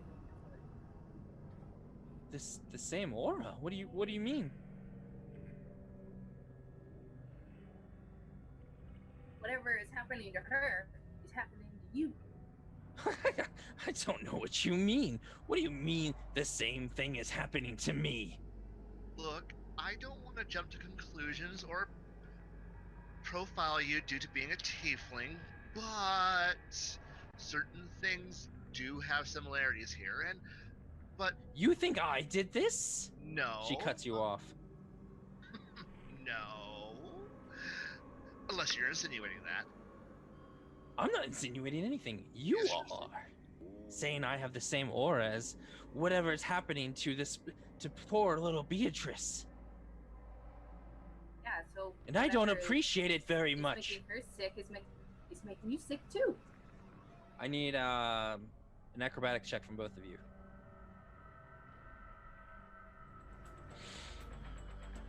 It is a meager 15. Okay.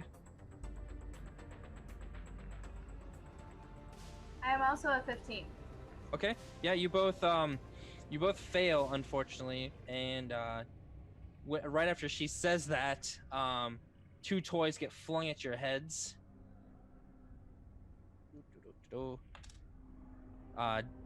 Dealing 5 bludgeoning damage.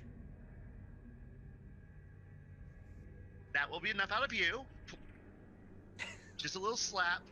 No more smacking or I will put you out. Don't you get it either.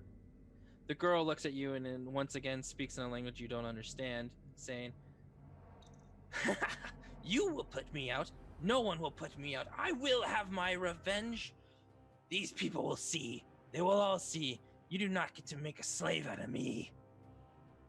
I'm sorry, I couldn't hear anything you said. All I heard was grr, demon, grr. Could you please put it into the King's English, please? The King's Common, please? She said that we're not gonna make her a slave. I do not want to make you a slave. I just want you to get out of the girl so that way the girl could have some sleep and I can get paid. The girl snaps her head back at you, Julian. She's like, and she says, and again, that you can't understand, but Subira can. All humans just want to make us slaves. We're all just your playthings to you. She says I know it's in the cat knows it. Hey, that's not necessarily true, little lady. But anyway, she said that you're a human and you're a scumbag, and all humans are scumbags. I am a human. I am a scumbag, but different kind of scumbag. I'm a very nice scumbag, and I don't feel like I'm the one who wants to enslave every demon. I have more important things to deal with. Now, could you just stop?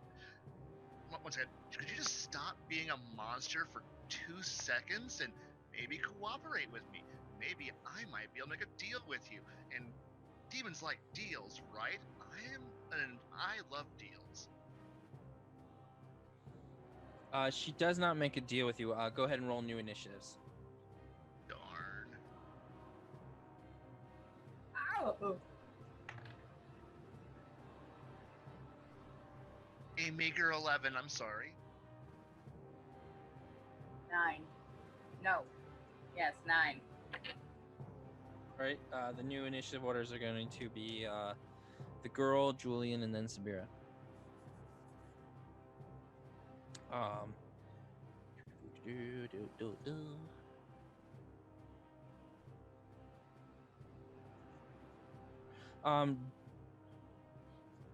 Julian, right after you finish your spiel there, you can feel a very forceful slam smash into you, dealing 9 points of magical bludgeoning damage.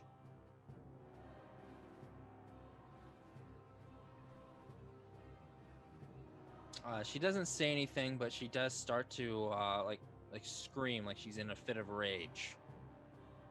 Subira, give me a perception check.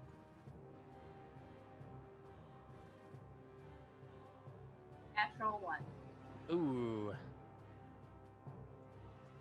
You stare at the scene and you're just completely entranced at her rage. Julian, is your turn. You know what? I wanted to play nice. I wanted to be nice to this little creature, but you know what? Tied down, I'm just going to sneak attack this little thing into the ground now because I can. Actually, no. I'm going to rephrase that. I'm going to just I'm in control and she's still grappled, so I'm just going to put her out. Just grapple and put her out. Okay. Give me opposed athletics checks. I hope she's got disadvantage at this point. Yes, she does. Also, it's 25. Terrific. You do manage to put her in a sleeper hold. You know, I never thought I was going to be spending a night putting a 12-year-old into a headlock. Subira, what do you do? It is your turn, I mean. Let's see.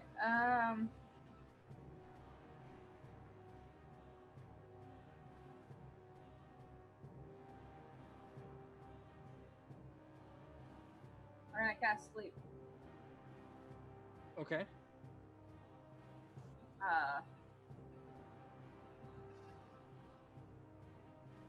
Go to sleep, small one. Rest your mind, small one. Alright, what's do I have a save on that? Huh? Do I have a save for that? Let's see. It'll be I roll 5d8.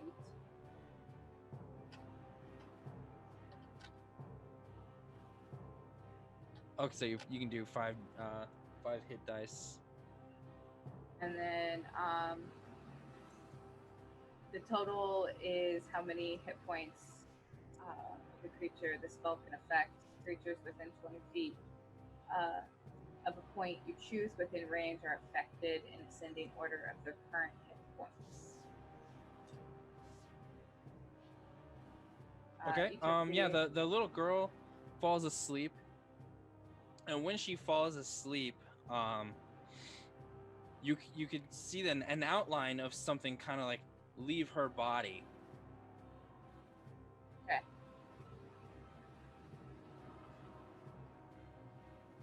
What about the maid?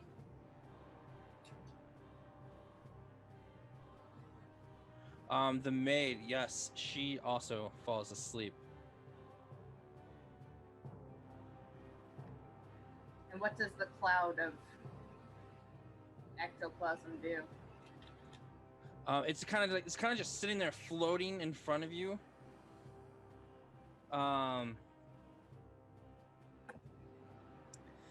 It's sitting there floating in front of you, and then you can feel the sense that it's staring into your soul, and next thing you know, you're getting a feel of that same energy before that force damage.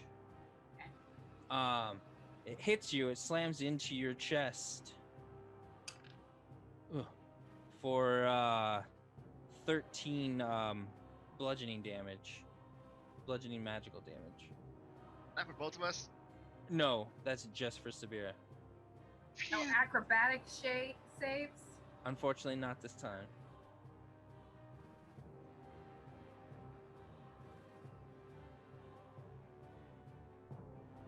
I'm down. Subira, it slams into your chest, knocking you back into the wall, and you fall unconscious. Julian, it tried. The girl's fast asleep in your hold, but you can see that this specter is floating in front of you, and you watch it knock your companion across the room. Oh, one moment. I'm going to untie the girl, and then I'm going to tie up Subira. Okay. As you make your way towards Subira, the specter gets a attack of opportunity. What is your AC again? 16. 16. It goes to hit you. It reaches out with an almost invisible arm and manages to just barely miss you. Whoa, bad demon, stop it! What about our deals? We can still talk. The shade before you does not speak, but it goes to strike at you again.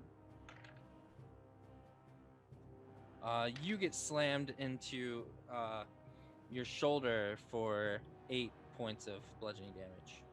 Ow, that hurts a lot. Not dead yet, but...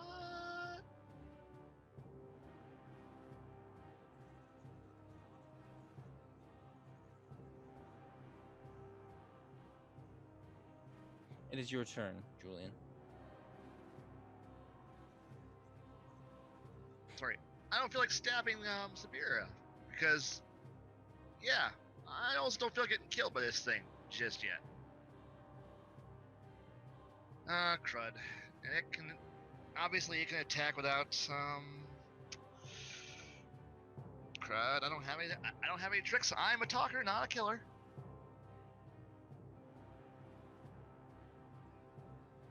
Sometimes you just gotta be what you're not. You know what?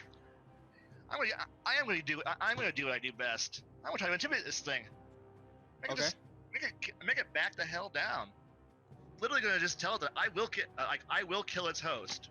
So it needs to just play nice, and we can actually get something done, like actually freeing you. Intimidation check now time. Okay. Will a 26 do anything? Yeah, I mean you say what you said, and the specter just kind of sits there. It doesn't move. It doesn't react. It sits there. Your turn again. Good. I want to make sure that it knows I have a dagger. I will stab it. I will kill it. I will hate doing it, but I will. Now, can you speak common? And then again, it just sits there floating in the air, not saying a single word. Deal with me here, or leave. What do you need to be freed? It kind of looks down towards the maid. You need the maid removed? It doesn't say anything, but it goes back to looking at you. Okay. Blink ominously for yes once, or twice for no, if you can understand me. It blinks ominously twice. Okay, so you don't understand me. Which is weird, since it... It's a demon, it should be able to freaking understand common here. But still. Is it a Alright. demon, though? Look, it's a Titan spawn spirit creature, I don't care at this point. I'm just calling it demon for convenience sake. It's a meme, it understands the term.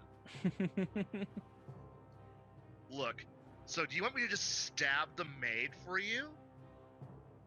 And it just kind of like turns its head like this. What little of a head you can really make out. I have a dagger and a sword. I can remove the problem right now if you just tell me. It's helpless. Give me 10 seconds. I'll take care of the problem. It doesn't respond to you, but if you move, it doesn't stop you. It doesn't react or try to attack you or anything.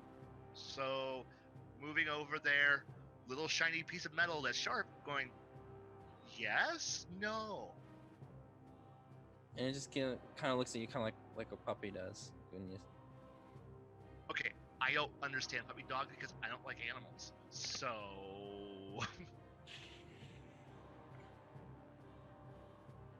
It blinks what? once. All right. Ominously. Stabbing it is.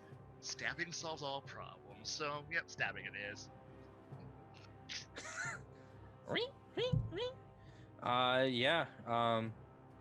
Give me. Yeah. I mean, you stab her unconscious body. Roll some damage. I have sneak attack and I will do coup de grace at this point. Oh, say, are you doing a coup de grace? I'm gonna do the coup de grace. You're just gonna walk up and slit her throat? Yeah. Okay. I did not stab a child. No. I stabbed a maid. Yeah. I mean, you walk over to her unconscious body. You take your knife and you slide it across her throat. Blood starts pouring out, and she immediately wakes up and says, I know, I did damage to you and you're awake. Look at your last few moments will be actually conscious. I'm sorry. There's a look of confusion, betrayal, and rage all in her eyes. I After- know. After a few seconds, the rest of her blood drains, and she collapses on the floor. Just think, in Dead. that last moment before the clouds get you, your child will be free. After you say that, the specter, you can see it just slowly evaporates into the atmosphere. Well, child saved. And with that, that's where we'll end tonight's session. I want to do a huge shout out to